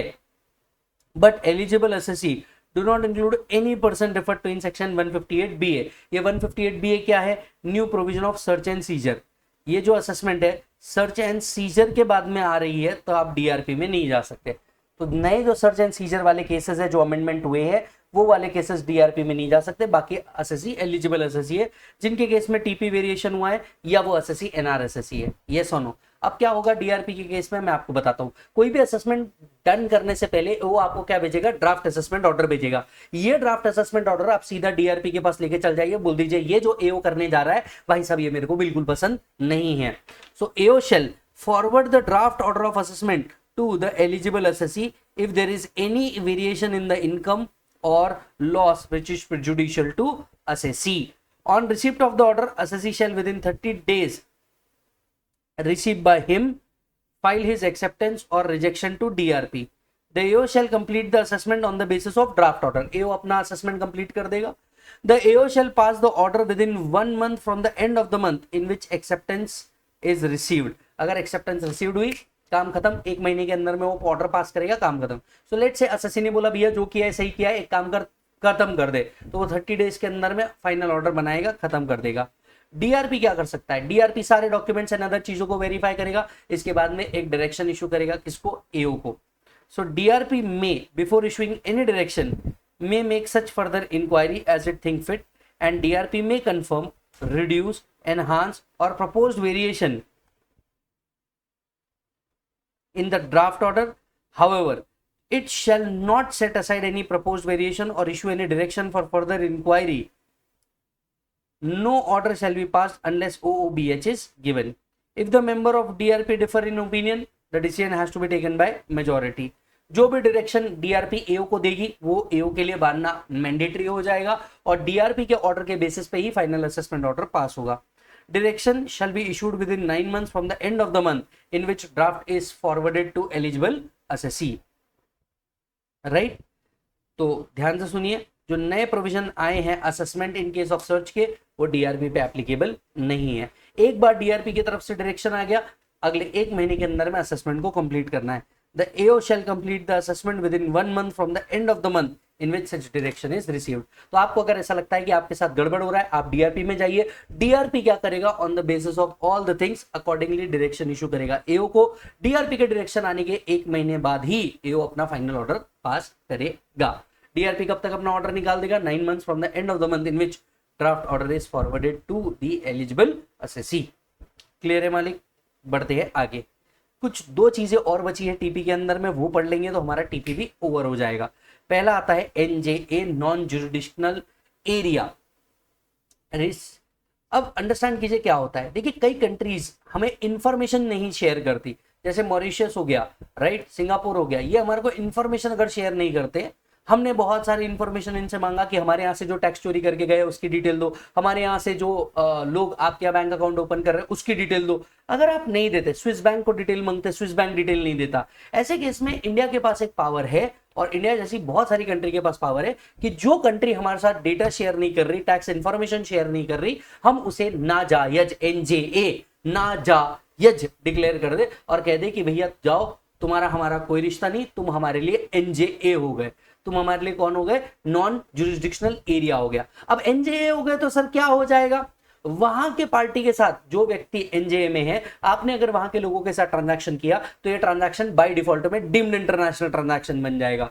राइट। दूसरा, आपका जो टीडीएस है वो हायर रेट पे कटेगा, दैट इज 30% पे आपका टीडीएस कटना चाहिए। आपका जो सेफ हार्बर है 3% का, वो आपको नहीं मिलेगा, और ऐसे केस में आपके ट्रांजैक्शंस मैंडेटरीली ट्रांसफर प्राइसिंग में आ जाएंगे। चेक कीजिएगा। Central government having regards to the lack of effective exchange of information with any country or territory outside India declared such country as notified jurisdictional area।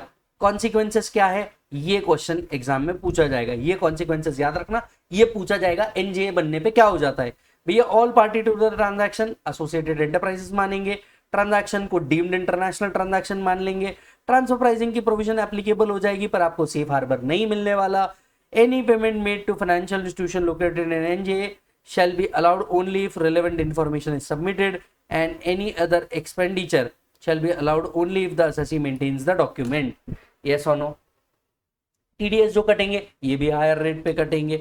TDS at higher rate, if a person is located in NJA, TDS will be at the higher rate, rate in act, rate in force और 30%। Yes or no? अच्छा जी sir. अगर आपने किसी ऐसे SSC के साथ transaction कर लिया जो एनजेए में डिक्लेयर्ड है, तो ये आपकी रिस्पॉन्सिबिलिटी है उसे एक्सप्लेन करें, नहीं तो इसे डीम्ड इनकम मान लिया जाएगा। If the SSC receive any sum from any person located in NJA and SSC offer no explanation about the source in the hands of beneficial owner in the opinion of AO not satisfactory, then such sum shall deem to be the income of the assessee। मान लीजिए आपने कोई explanation नहीं दिया, या जो explanation आपने दिया वो AO को सेटिस्फैक्टरी नहीं लग रहा, ये आपकी डीम्ड इनकम मान ली जाएगी। यस, तो एनजेए डिक्लेयर हो जाना तो भाई साहब बहुत गलत है। फैक्ट बात बताऊं आपको, कॉन्सिक्वेंसेज ऑफ एनजेए याद करके जाना। हालांकि कौन सी कंट्री एनजेए हो चुकी है ये आपको कभी पूछने वाले नहीं है। आ जाते हैं last part of the transfer pricing के ऊपर, 94B, limitation on interest deduction in certain cases. Understand कीजिएगा क्या होता है। देखिए क्या होता है, एक जो इंडियन कंपनी है ये फॉरेन पीई एंटिटी से क्या ले लेती है, लोन ले लेती है, और बदले में उनको क्या देती है, इंटरेस्ट देती है। ये इंटरेस्ट कई बार हाई रेट पे चार्ज किया जाता है, जिसके चक्कर में इंडियन एंटिटी है यहाँ पे एक्सपेंसेस बुक कर लेती है और फॉरेन एंटिटी वहां पे इनकम ही बुक नहीं करती। आप सोच के देखिए कितना मस्त तरीका है प्रॉफिट को इंडिया से शिफ्ट कर देना ऐसे कंट्री में जहां पे टैक्स ही नहीं लगता। या क्या किया जाता था, यहाँ higher rate of interest charge किया जाता था और फॉरेन एंटिटी जहां पे है वहां पे टैक्स ही नहीं लगता। तो सोच तूने यहाँ पे एक्सपेंसेस बुक करके यहाँ का बेस इरोड कर दिया और प्रॉफिट को क्या कर दिया, शिफ्ट कर दिया ऐसे जगह पे जहां पे टैक्स ही नहीं लगता। ऐसे केस में क्या किया गया था, ओईसीडी ने रिकमेंड किया था कि आप क्या लगाइए, एलओबी रूल लगाइए, जिसको कहा जाता है लिमिटेशन ऑफ बेनिफिट रूल। बराबर है। लिमिटेशन ऑफ बेनिफिट रूल के तहत आपको क्या किया जाता है कि एक पर्टिकुलर लिमिट के ऊपर ये एक्सपेंसेस अलाउ नहीं किया जाएगा। तो limitation of benefit rule 94B में लगाया गया है, जिसके तहत अगर कोई इंडियन कंपनी पीईएनआर को क्या देती है, इंटरेस्ट देती है, ये इंटरेस्ट का डिडक्शन रिस्ट्रिक्टेड रहेगा up to a particular limit. बराबर है। हालांकि आपने जो एक्सेस पे किया है आप उसको अगले साल सेट ऑफ कर सकते हैं, अगले साल क्लेम कर सकते हैं, पर एक साल में मैक्सिमम बेनिफिट आपका क्या रहेगा, रिस्ट्रिक्टेड रहेगा। चेक कीजिएगा। Where an Indian company or a PE of a foreign company in India, being borrower, incur any interest expenses or similar nature, let's say guarantee or commission, exceeding ₹1 crore, ये provision कब applicable है, जब 1 करोड़ रुपए के ऊपर का payment कर रहे हैं। Yes, it shall be disallowed while calculating income under the head of PGBP to the extent of excess interest। जितना एक्सेस है वो डिसअलाउ हो जाएगा। अब कितना एक्सेस है, 30% ऑफ एबिटा तक के आपको अलाउड है। तो आपको कितना अलाउड है भैया, maximum interest allowed is 30% of EBITDA, right. हालांकि ये बैंकिंग कंपनी को एप्लीकेबल नहीं है। 30% ऑफ एबिटा के ऊपर जितना भी एक्सेस पोर्शन है इसे डिसअलाउ कर दिया जाएगा while computing PGBP। Yes, interest disallowed this year shall be carried forward to the following assessment year and it shall be allowed as deduction against the PGBP to the extent maximum available in the next year. Next year भी आपको क्या मिलेगा, maximum 30% of EBITDA ही मिलने वाला है। और ये interest आप 8 साल तक के कैरी फॉरवर्ड कर सकते हैं। जैसे बिजनेस लॉस 8 इयर्स के लिए कैरी फॉरवर्ड हो सकता है, ये भी 8 इयर्स के लिए कैरी फॉरवर्ड हो सकता है। हालांकि ये सेक्शन एप्लीकेबल नहीं है अगर कंपनी एक इंडियन कंपनी है या पीई है of a foreign company which is engaged in a banking, insurance और finance company which is located in IFSC। Clear है मालिक। देखो प्रभु, यहां हमारा ट्रांसफर प्राइसिंग का भी प्रोविजन क्या होता है, ओवर होता है। पर ट्रांसफर प्राइसिंग के लिए आपने क्या करना चाहिए, ये प्रोविजन पढ़ने के बाद हमने क्लास के अंदर में जो क्वेश्चंस लिए वो लीजिए, हमने मॉड्यूल के भी पूरे क्वेश्चन कवर किए फास्ट ट्रैक के अंदर में, तो आप जाके फास्ट ट्रैक के जितने क्वेश्चन कराए थे और मैंने इंपॉर्टेंट मार्क कराए थे वो एटलीस्ट आप कर लीजिए। एमआरपी के क्वेश्चन को आप जरूर सॉल्व कर लीजिए, आपका काम खत्म हो जाएगा। Yes, all the best for the purpose of examination. ये चार्ट रिवीजन अपने दोस्तों तक के भी पहुंचाइए जिनको इतने शॉर्ट टाइम के अंदर में पूरा डिटेल रिवीजन करना बहुत ज्यादा पसंद आ रहा हो। बाकी कुछ दिक्कत होगी, कुछ दिल की बात करनी है, मैं इंस्टाग्राम पे भी मिल जाऊंगा सी विजय साडा नाम से। आप ये ऑडियो, ये जो रिविजन है इसको देखते रहिए और बहुत सारा प्यार देते रहिए।